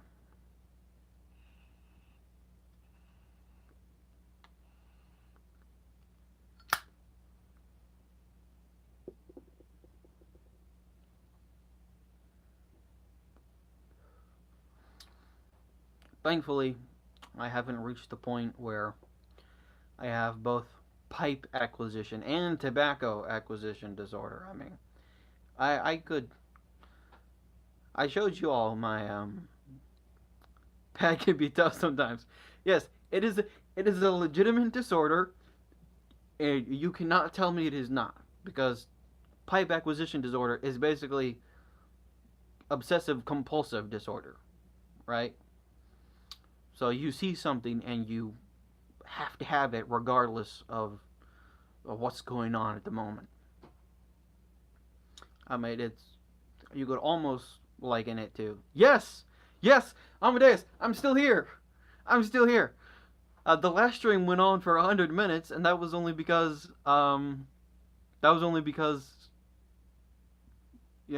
that's when everyone left. It was at the 100-minute mark.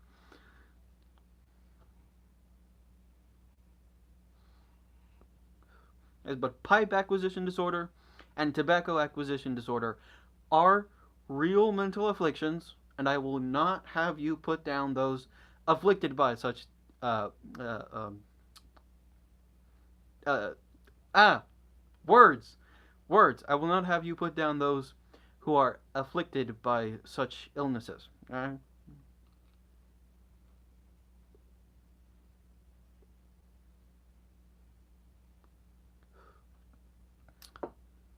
Not at the same. uh, hey, Joshua, I went to take a shower when you were talking about reading, and I tried to go to sleep, but I can't.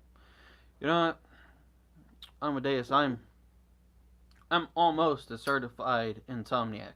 Um, I'll stay up. I watch a live stream uh, reading creepypastas, which are basically short stories with horror elements. I mean, I'm sure you could put that together from the name creepypasta. Um, yes, yes, creepypastas are great, except for when they're not. But you don't usually hear the not so good ones. Um, I listen to that, and the house that death forgot. Um, no, I can't say I have, Joshua. I have not read that one yet. I mostly listen to a presenter by the name of Mr. Creepypasta, and he's actually had a live stream going. I don't know how, but he's had. I only listen to military slash paramedic creepypastas. I am no what's the right word? I am no discriminator. Russian sleep experiment. Yes, one of the more famous ones. I do not discriminate when it comes to creepypasta topics or genres or whatnot. But I mostly listen to a presenter named Mr. Creepypasta, and he has a live stream that has been going on for like 4 months now. I'm not sure how he's had a live stream go on that long. Um, every once in a while, it will refresh, and I think the last time it refreshed was like November 13th or something like that. Um, but I will routinely go over there, and usually I fall asleep listening to it, but I almost never sleep until like 2, 3 o'clock in the morning. Want to see something stupid yet funny?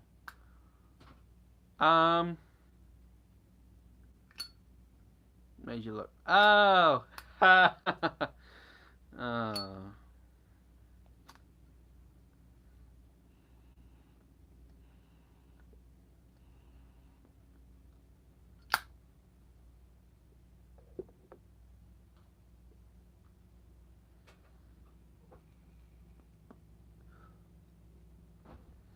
Yes, that was both stupid and funny, Joshua.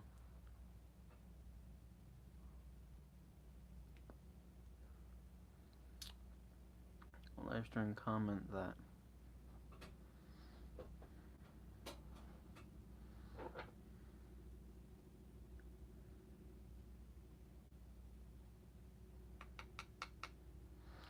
Yeah, but like I was saying, I'm almost a certified insomniac. I don't sleep. I don't usually fall asleep until 2 or 3 o'clock in the morning. So I go over to his stream, and I just lie in bed listening to it until I eventually fall asleep. Is this one really?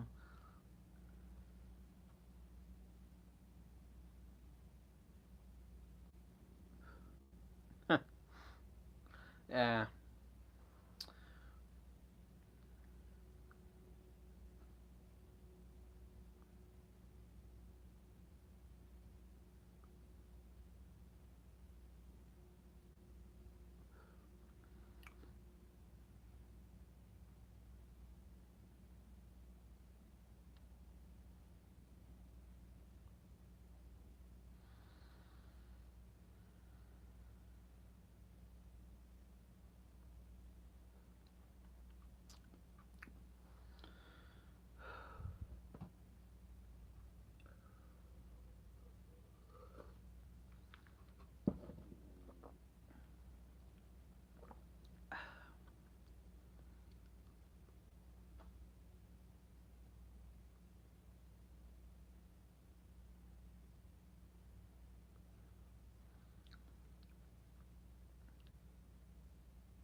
All right, Joshua. You have a good one. Don't keep the don't keep the old girlfriend waiting too long.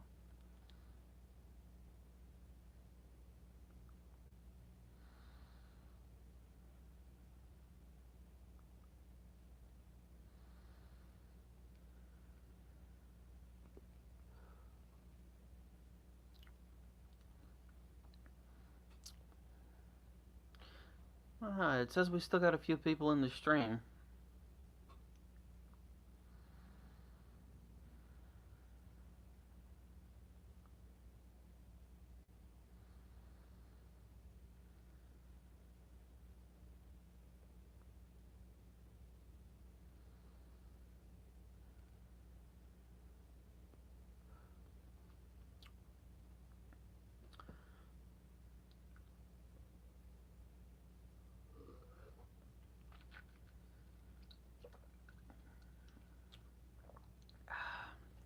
I think when I finish my coffee here, we're gonna call it a night.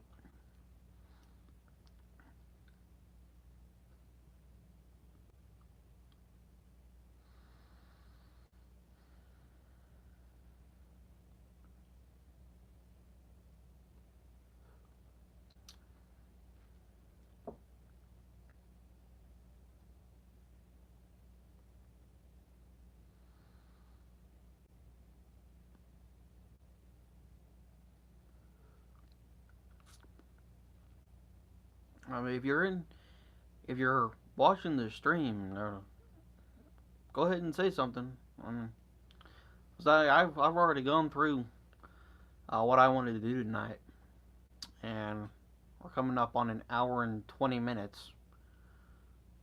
Um, so that's basically 2 hours straight of me sitting here in a less than comfortable chair.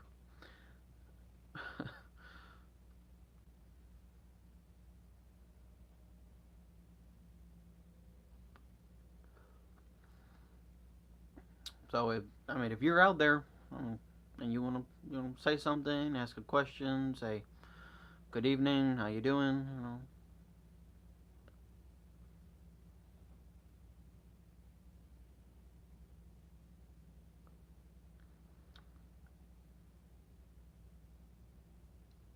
it wouldn't be good evening anymore, would it?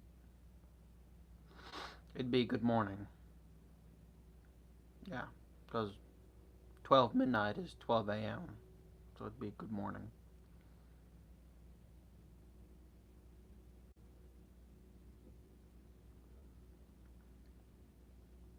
Mmm.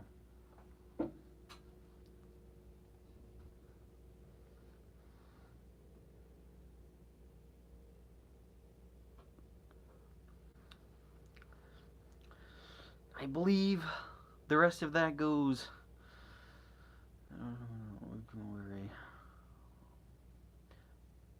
pondering over long forgotten lore, I heard a rapping, a gentle rapping, as if someone tapping on my chamber door.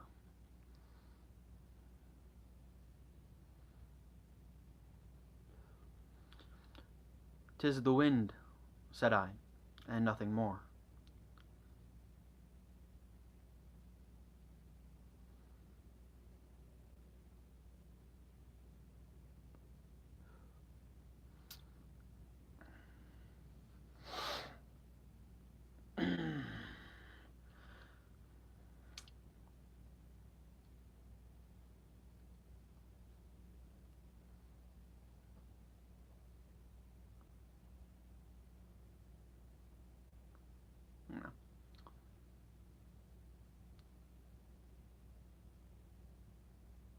Oh, because Edgar Allan Poe is one of my favorite uh, poetry authors, Amadeus, and I love The Raven. Quoth the Raven nevermore. I don't have the whole thing memorized, but I know a good bit of it. Um, Probably in just broken up fragments, not quite in the right order. But you know, I've read The Raven, I've read The Pit and the Pendulum, all of the classics. I once checked out a book from the library of a comprehensive collection of the works of Edgar Allan Poe. I read the whole thing in a week.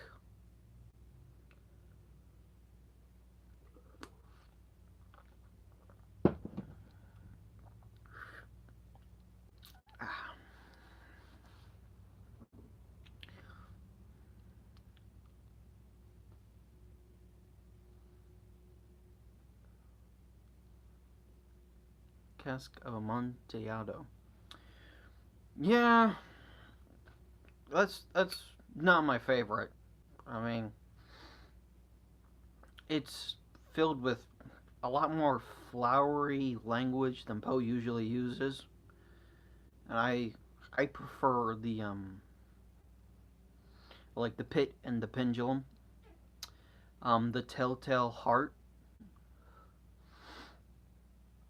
the Cask of Amontillado is just not one that I enjoy that much. You can sum it up in like 3 sentences. Two guys have beef. One guy gets whacked. Failed English 1 and English 2. Uh, oh, that had to be rough.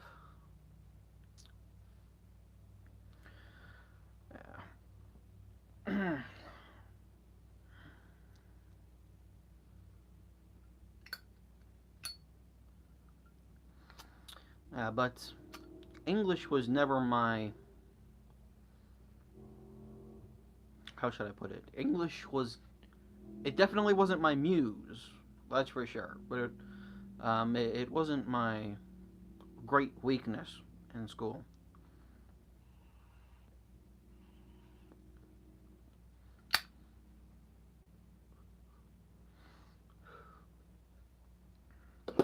And was literature was my muse. Literature was if you could if school was optional, right? And you sat down the books in front of me and they were not only teacher was dating now married my sister's girl in the same mom. So it wasn't that bad. Well.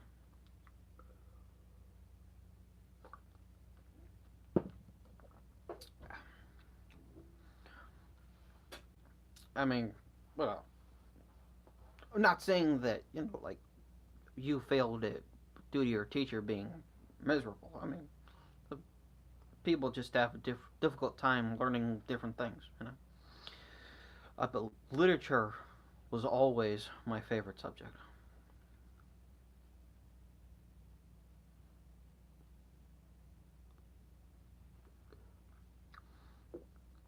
if it had been um, optional to sit down and read all of these books and learning different things, I probably would have done it anyway.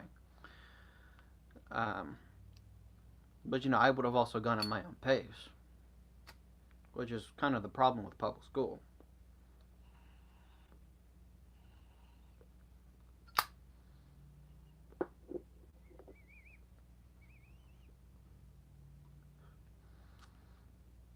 The exceptionally talented and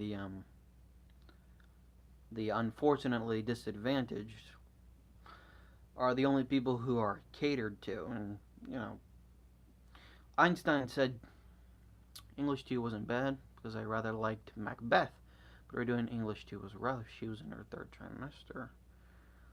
It didn't. Yeah, yeah. It's always good not to piss off pregnant women. Um, what was I saying? I don't remember what I was saying. It'll come back to me.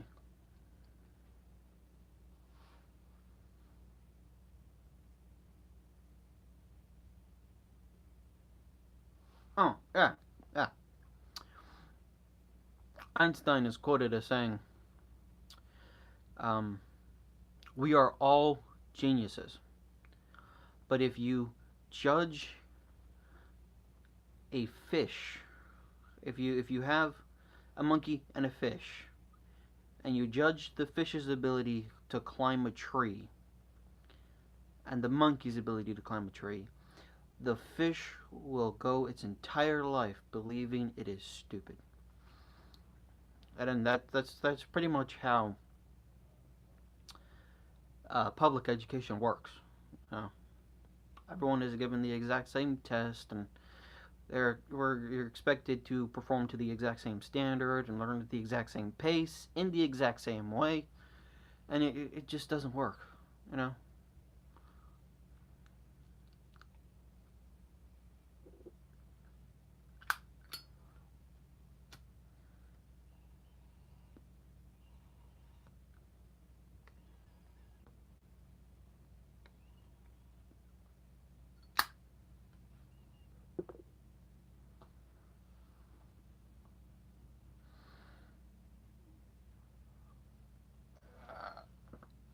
Oh boy.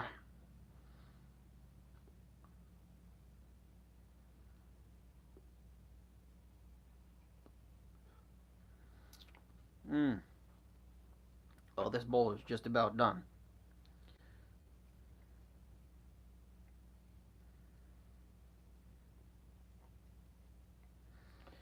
In fact, I would go almost as far as to say that it is done, and I'm just smoking ashes.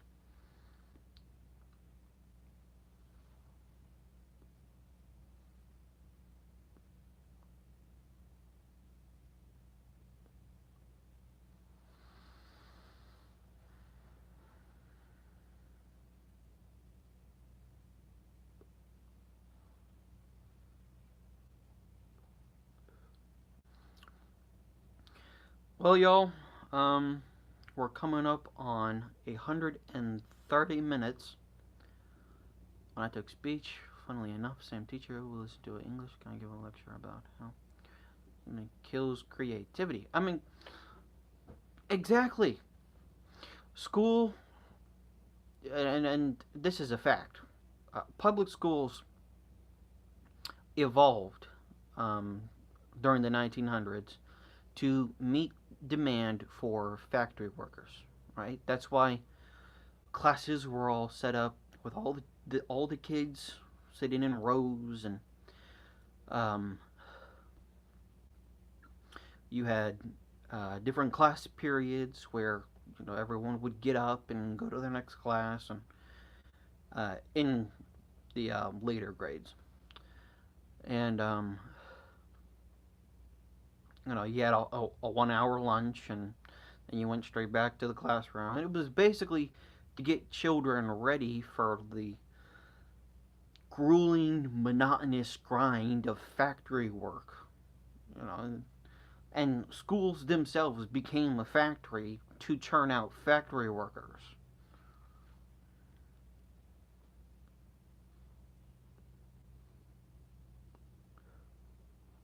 And just like you said, Amadeus, in those days, a factory worker doesn't need to be creative. They just need to be able to do like maybe 2 or 3 different jobs at any given time. For lunch and recess, they were during the same period. Really? Really? 40 minutes for lunch and recess. That was strict. I know, when I was in public school, for the brief time that I was, we had like an hour lunch and then a 30-minute recess sometime later in the day. Or it might have been before. I'm not sure. But a 40-minute lunch recess combo is insane.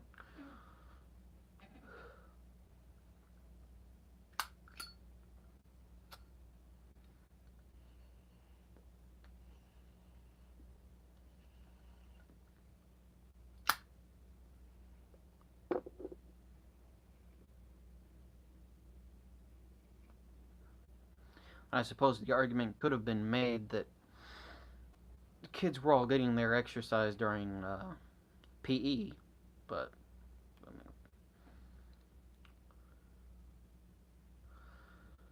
mean, senior year didn't mind it. I was out at 1:30. That's really early to get out.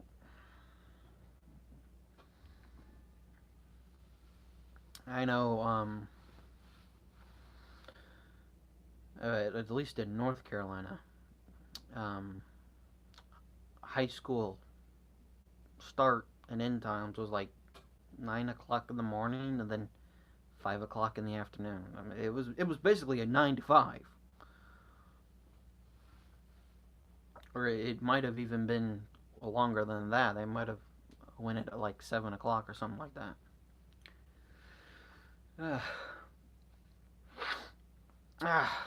Excuse me, it's so cold out here. My nose is starting to run.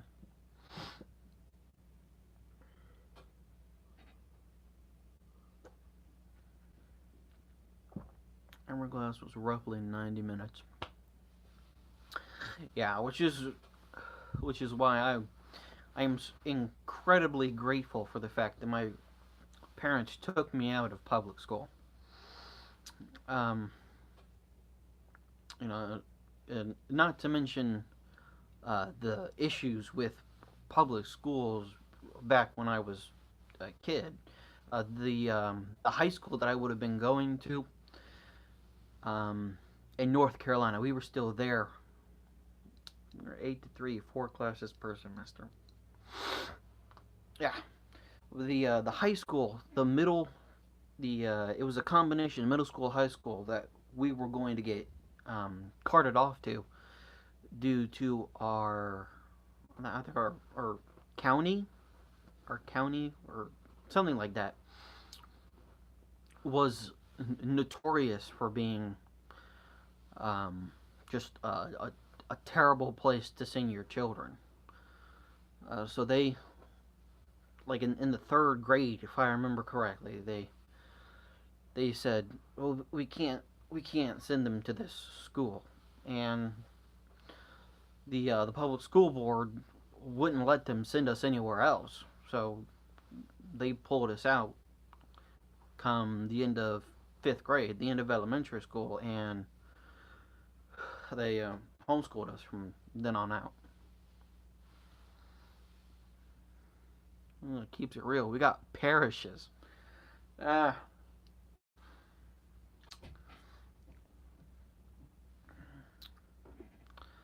yeah.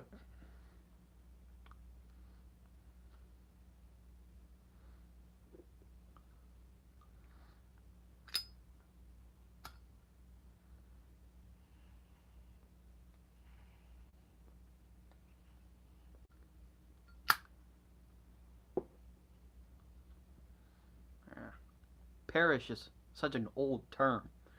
That's like feudal England, you know, like serfdom and kings and queens. It's not really a word that you hear anymore. Perish. In that sense, you know, there's still the perish of like to die, but parish isn't like an area where people live. You don't hear that very often anymore.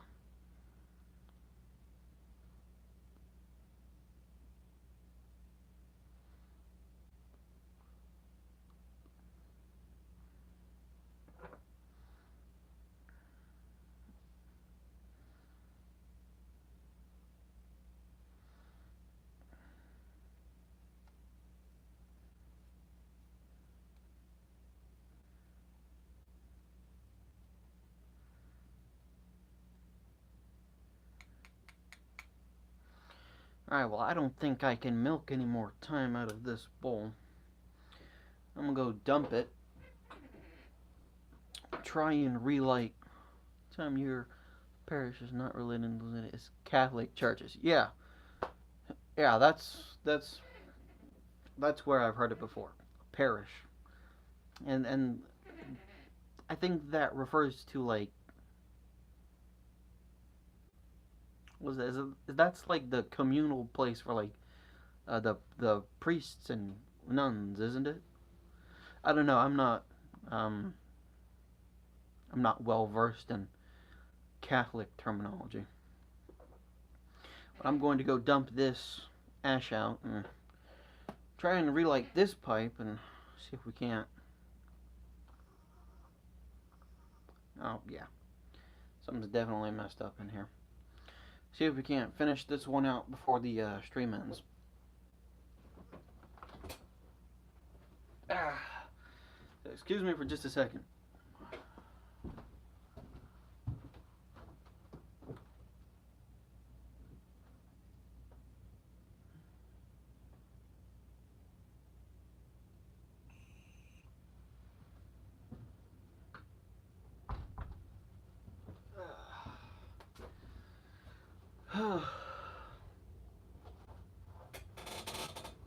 mm.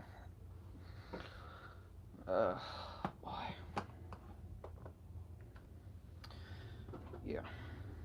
This seat has been not great. And it's the only thing in here. It's like this. Priests are like the managers. Yeah, again, I don't know. I'm not Catholic, and I haven't studied Catholicism to a great degree, so.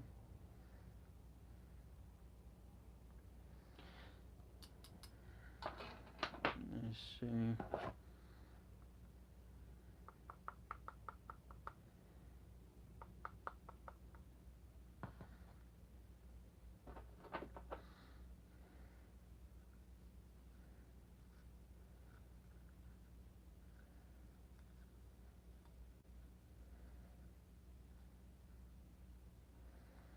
Because this Dorchester was expensive as all get out, and I would hate to waste it just because of an improper packing.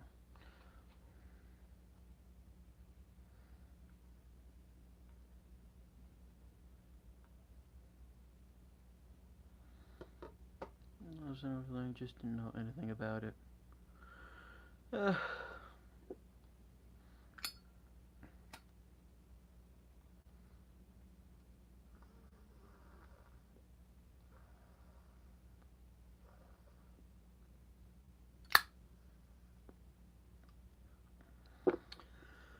Ooh, that's a nice change of pace there.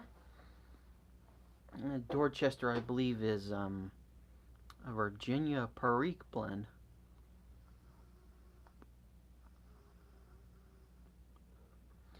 And something is still obstructing the airway in here.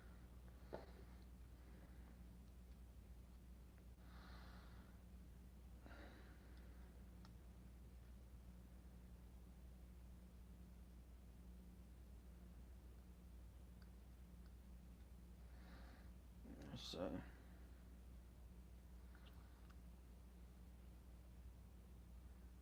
I didn't catch that, Amadeus. You're going to have to try send that one again. I didn't catch it. Oh, it's not gonna let me do that, is it?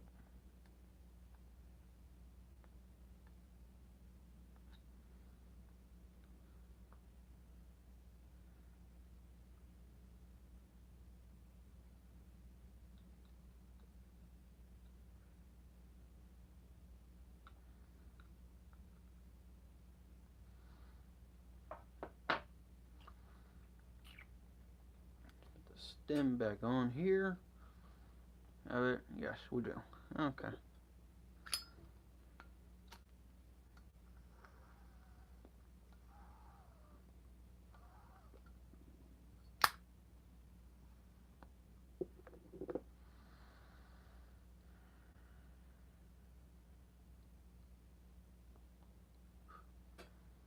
Hmm. Smoke's getting up under my glasses and stinging in my eye there.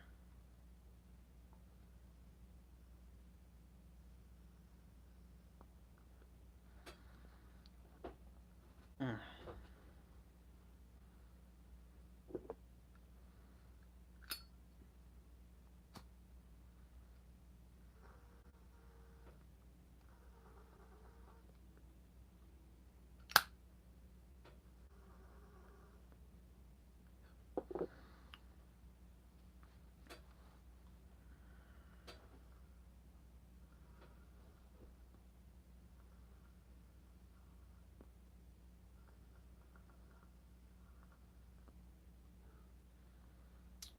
Mm. Something is definitely wrong with this pipe. I'm gonna have to take it apart and try and clean it out.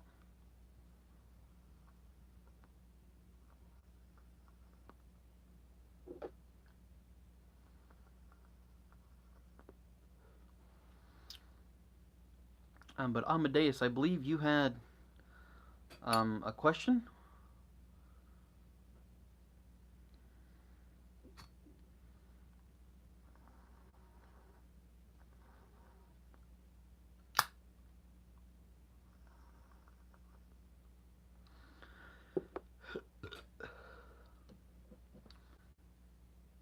Unless you've fallen asleep with your phone on.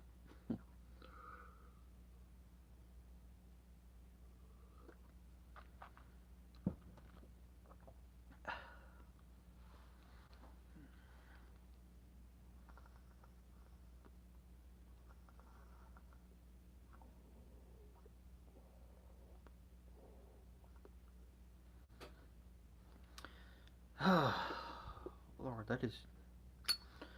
I don't know what's wrong with this here. Did you get it? I might have, Amadeus, but if I believe I missed it. If you had a question, I saw something on the screen, but it faded before I could read it fully.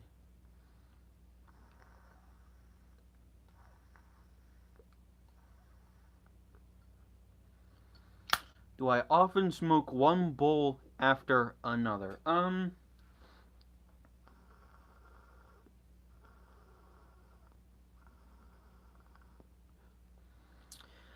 mean, it all depends. Um, like I said earlier in the stream, if the weather's nice and I don't have anything to do, I can sit down and pack a pipe and smoke all day sitting out in the backyard. Um, but as to frequency, just going from one bowl to the next, not usually.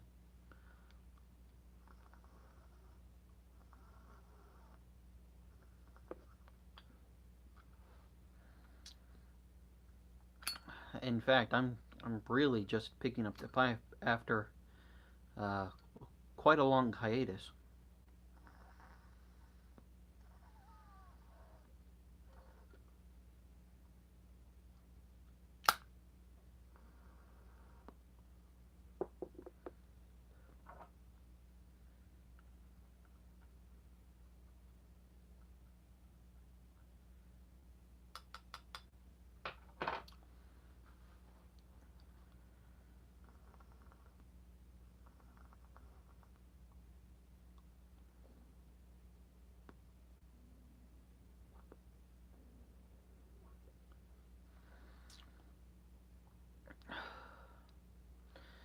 do not know what is wrong with this thing.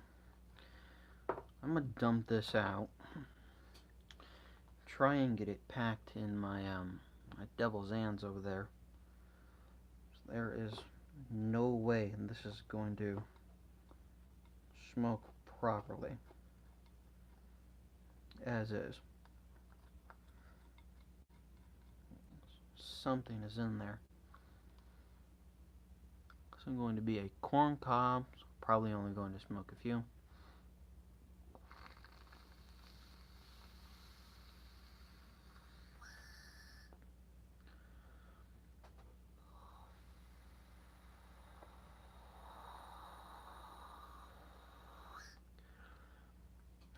You'll have to excuse me for that unsightly display. But yeah, Amadeus, a corn cob's not a bad option, especially for an entry level pipe. You're going to want to go with one from a reputable pipe maker. Old Dominion makes some very nice old-fashioned corncob pipes. They're usually unfinished, so it's just a like a raw corncob drilled out, and they usually put a wooden dowel in there for the bottom so that the bottom doesn't burn out.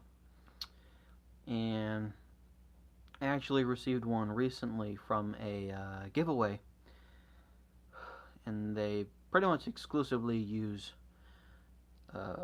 bamboo stems. So it's so if you want something that's got like an older, I hesitate to say hillbilly, but it pretty much is hillbilly,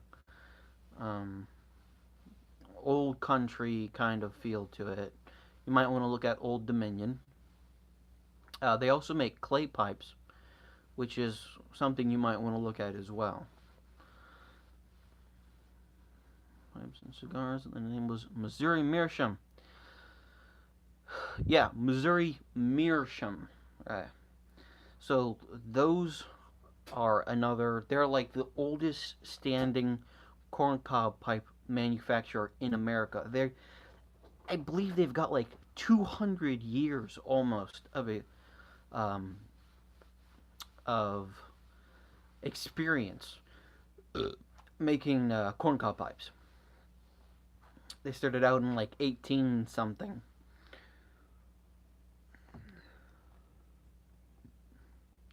And they are not a bad company either for a first corncob.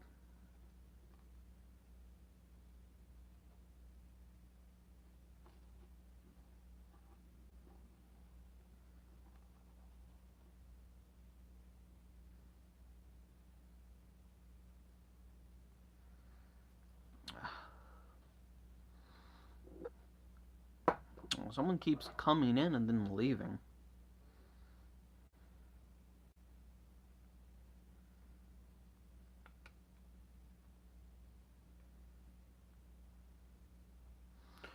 Country Gentleman is named. Yes, Amadeus. The Country Gentleman is the preferred corn cob of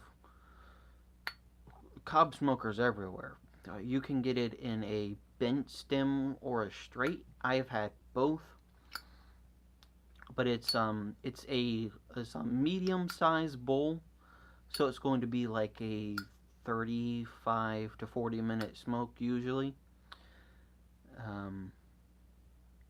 And it was one of the first corn cobs that I also bought when I started in this hobby, and I eventually swapped out the stem and gave it to a co-worker of mine who I was showing how to smoke a pipe.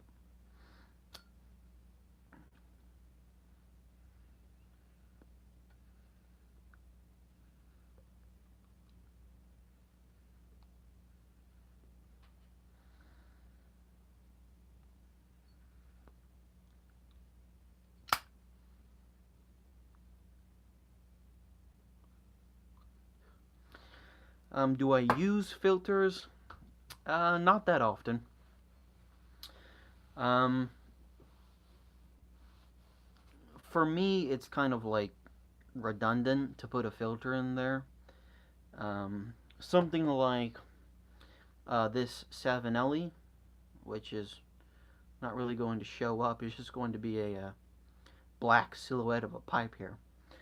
But the Savinelli are made by the company with use of their filters in mind. I believe they've got like a balsa wood filter that they include with each pipe, and I might even still have some of those lying around in the box for the pipe, but normally I don't.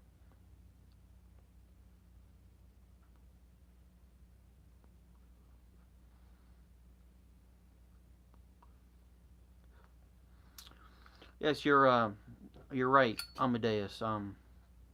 Most pipe smokers, I would say the majority, even I'd say 95%, don't inhale. So filters are, like kind of a redundancy that's not quite necessary.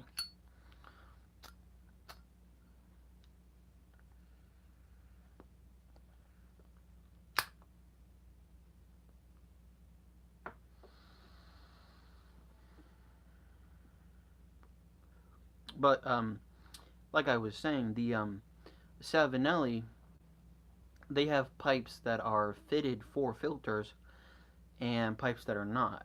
And when you put a one of their balsa wood filters in those pipes, it changes the draw,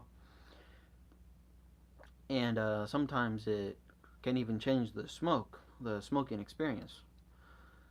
Um, so that's just things to weigh. Uh, the If you do end up going with the gentleman, there are filters out there that will work in it, but most of them are just to keep little bits of tobacco from getting, in your mouth when you're doing your char light and whatnot.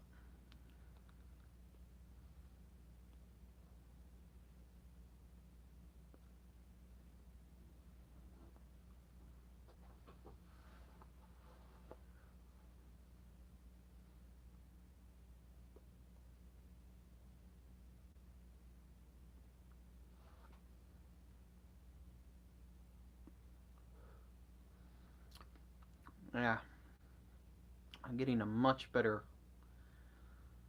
burn for this Dorchester and the Devil's Ants. I don't know what was going on with this other Savinelli, but a draught hole must have been blocked or something.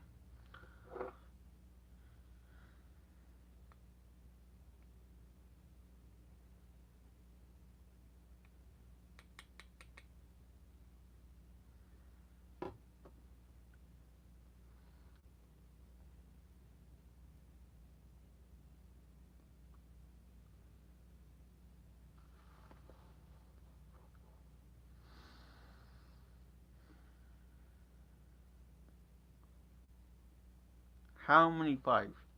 Um, woo. Well, that's the danger of talking with a pipe in your mouth. You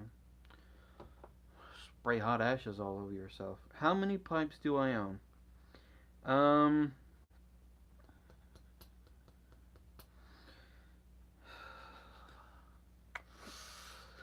one, two, three.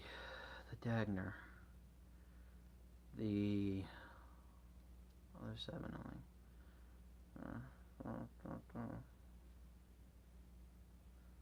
I want to say it's between 15 and 20.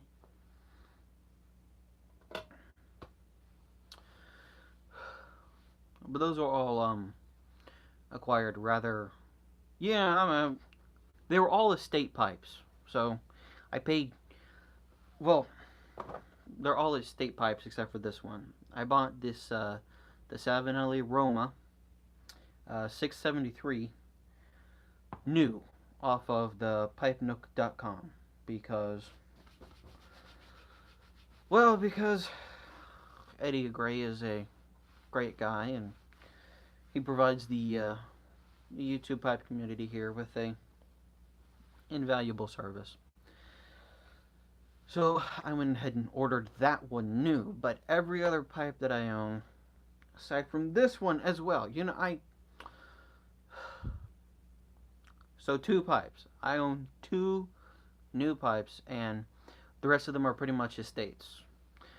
Estate being that they've been enjoyed by someone prior to my acquisition. So to say that I have 20 pipes isn't quite reflective of the actual amount of money that I've spent getting those pipes, if you understand what I'm saying.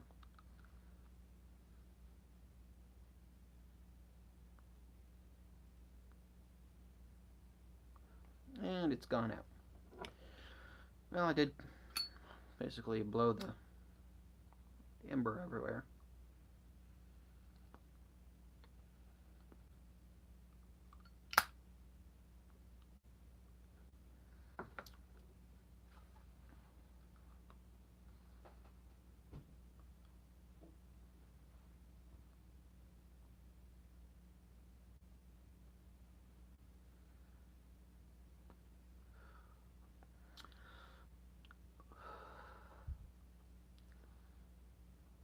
Oh, we're almost up at 160 minutes.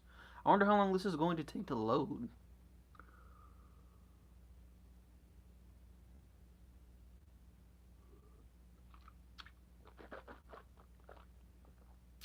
No, Amadeus. I finished the bowl of British Woods a while ago. I had a bit of Dorchester in this pipe at the beginning of the stream, but for whatever reason, I don't know if I packed it wrong, or which is not likely.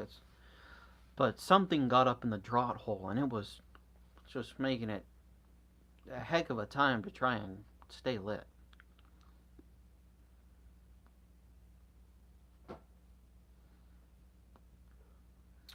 So I dumped the contents of that pipe out and moved it to this one over here. I think once I finish this, I'm gonna go ahead and end the stream.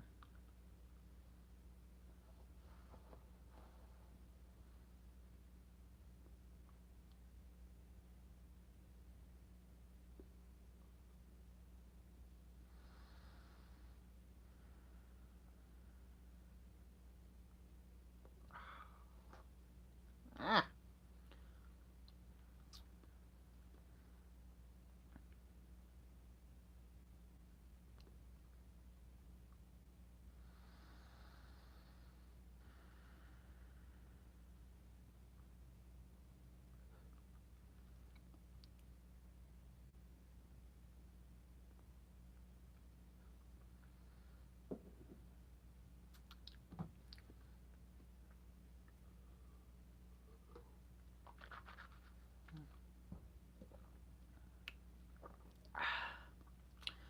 I'm almost out of coffee, too.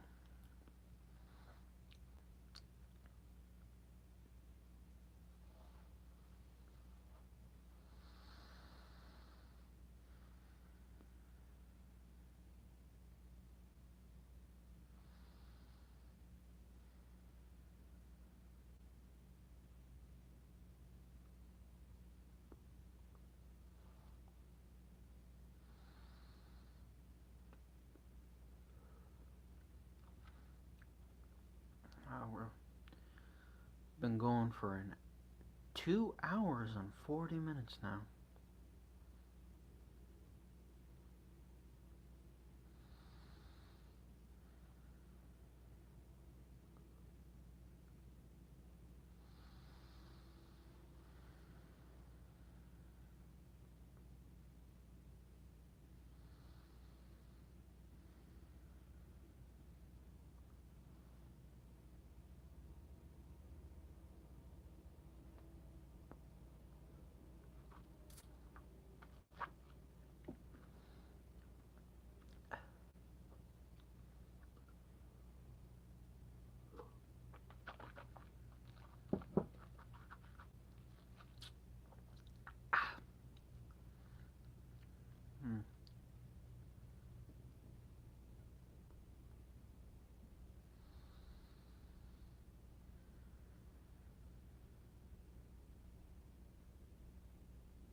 So, what did you do last night? I smoked a pipe in front of a camera for 2 hours. Yeah. uh, yeah, that's pretty much. I mean, I tried to get the announcement out. I mean, well ahead of time. I put it out at 8 o'clock. I don't know, just people not interested in showing up, I guess.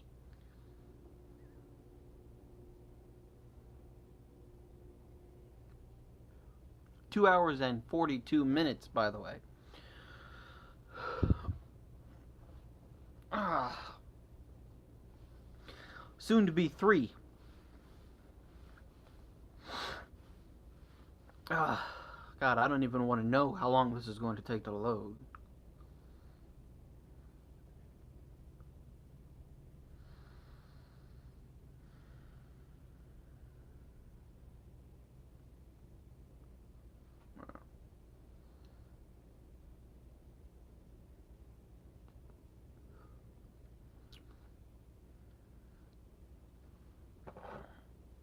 I'm always on YouTube, so yeah,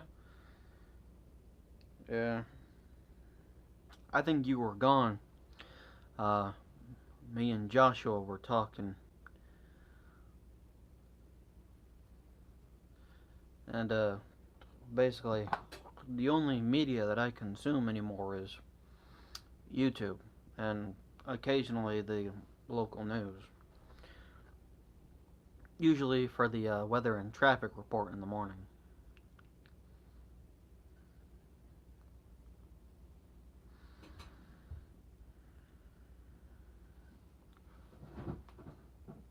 Mm.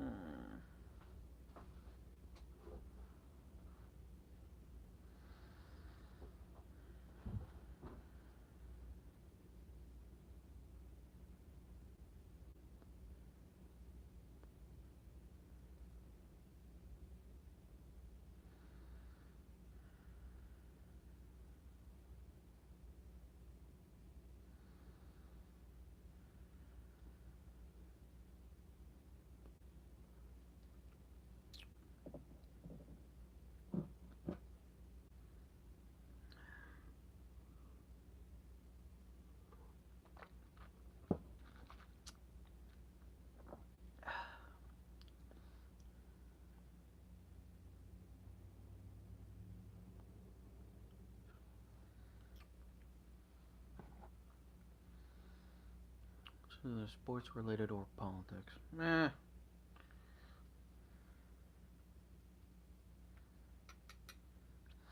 I don't watch sports. Well, I'm not a sports guy. And I try to stay away from politics.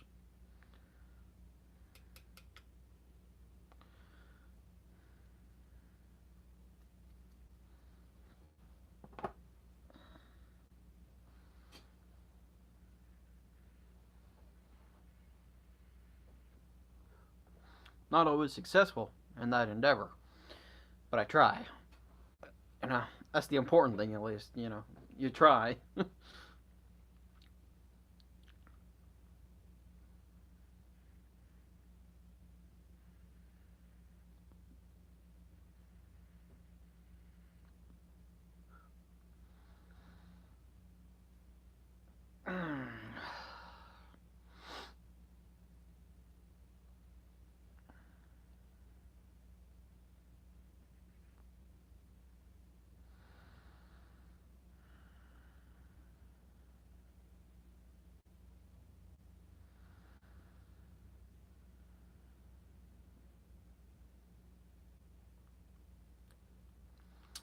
Love politics, but hate discussing it with people. You can't have mature conversations. Oh, you know, Amadeus, it's true, and it's a real shame.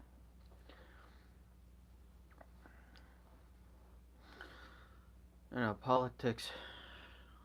You used to be able to talk about, I mean, at least some stuff. You know, you didn't come to the Thanksgiving table and start talking about politics, but it used to be you could have a respectable conversation And so often it's just not like that anymore.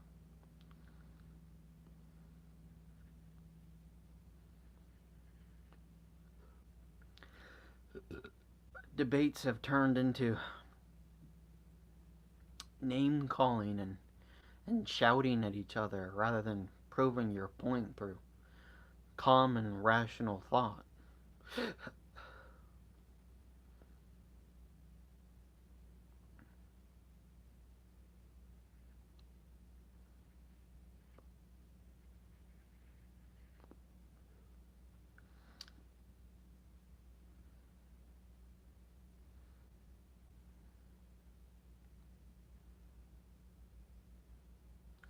Well, this is burning faster than I expected it to.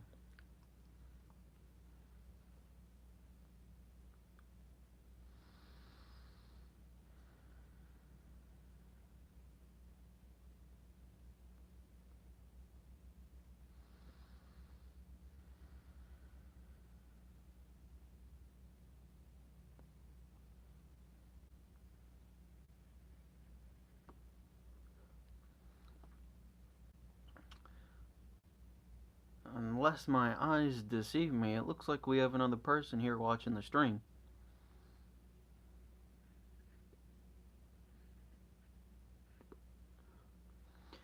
Good evening or good morning.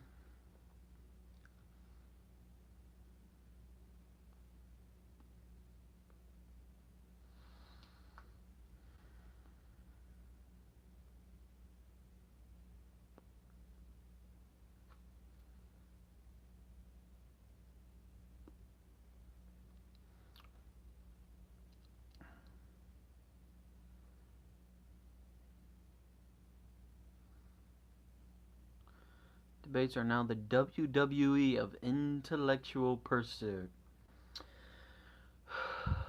Yeah.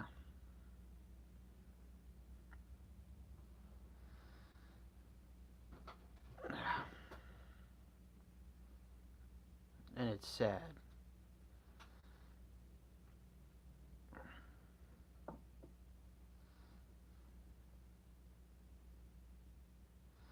Because I hate to break it to you, but the WWE is not real.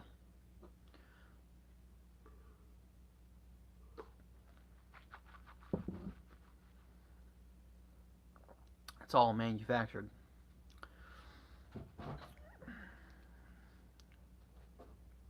And they're just putting on a show for the viewer.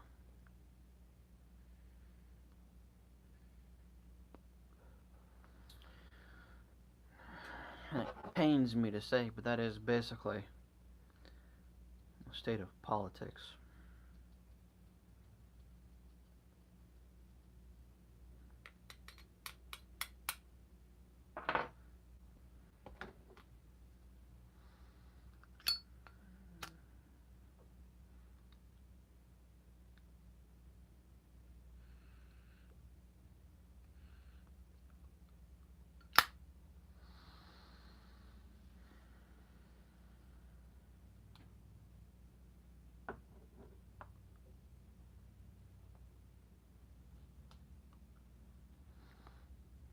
You know, I love this pipe. But if there's one thing that I could find wrong with it, it's the angle of that bowl.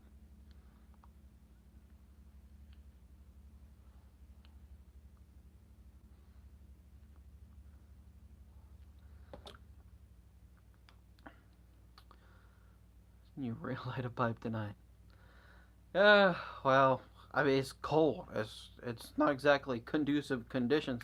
I mean, look, I don't need a pipe. I can make smoke. It's not exactly conducive to keeping a pipe lit out here tonight. You're trying to get a teeny little ember to, essentially set all of the tobacco in your pipe ablaze, and in between talking and just forgetting, it's super easy for the pipe to go out. If it was like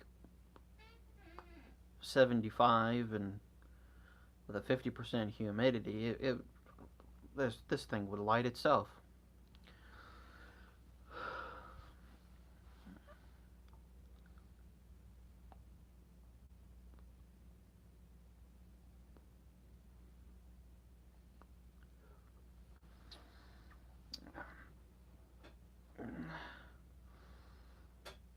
Small heater.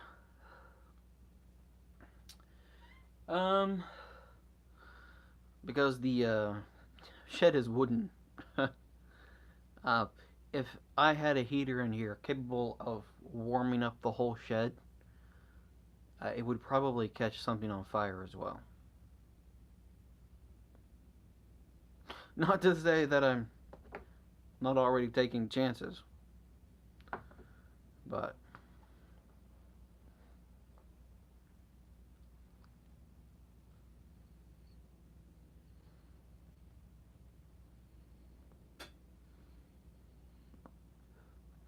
and personally, not the whole set, just a few square feet. Well,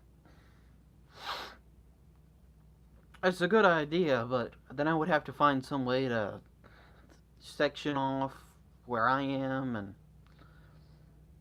and there's no real place to put. If you were in here, you would know what I'm talking about. There's no real place to put like a space heater where it would actually keep me warm and not have to like fundamentally rearrange everything in here.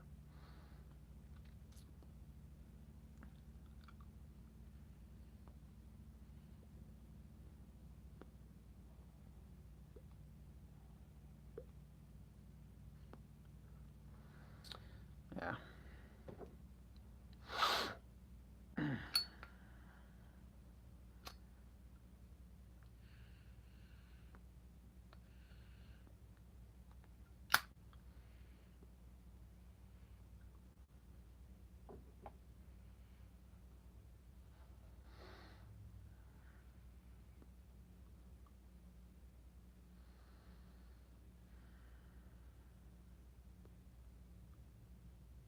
Ah.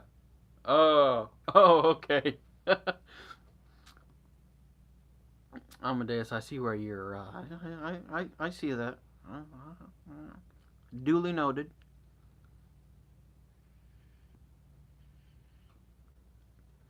But no, to create an ideal condition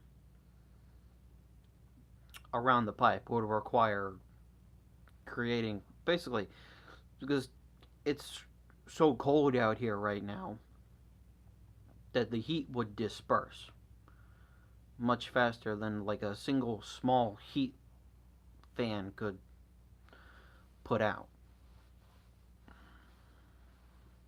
So it would do very little to affect the pipe.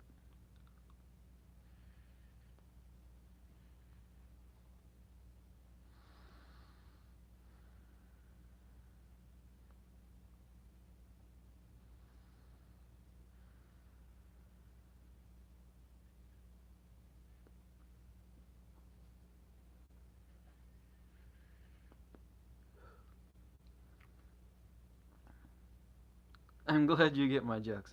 Yeah. Well.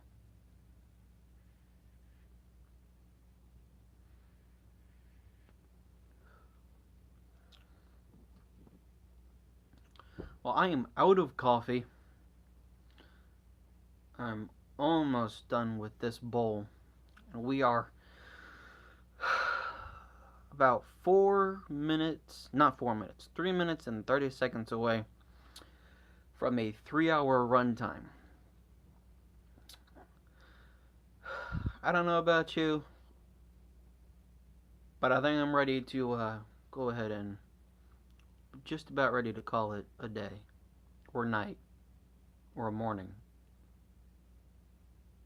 Yeah, 3 hours would be 1 o'clock. It'd be 1 o'clock in the morning. Yeah.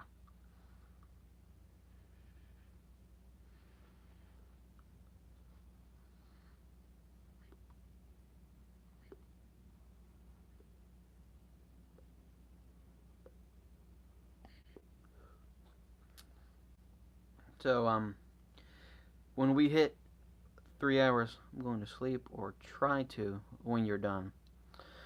Well, from one insomniac to another, good luck. Um, there's like a few sound mixer apps that you can get. I have one, and I use it to fall asleep on days when I know that I have to actually get decent sleep.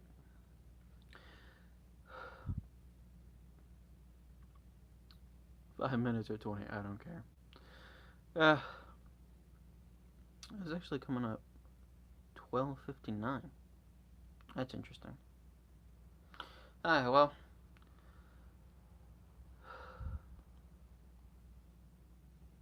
I think I'm gonna stop here. Um,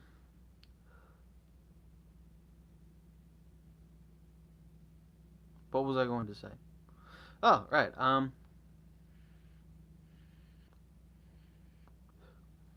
And this is out now, so that's a good place to stop.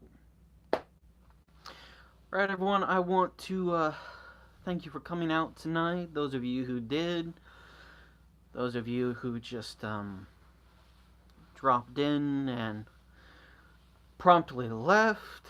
At least you know now not to waste your time at my live streams, because it's just not your thing. I hope everyone who watches this stream has a lovely week. A beautiful weekend. It's always a shame when you have like a cold, rainy weekend. It feels appropriate for like a Monday, Tuesday, not a Saturday, Sunday. So yeah, have a lovely week. Have a beautiful weekend. Keep your pipe full and your matches dry. This has been Tom Sawyer Piper, signing out. And we'll try. No. Okay. Hit the X. Yes.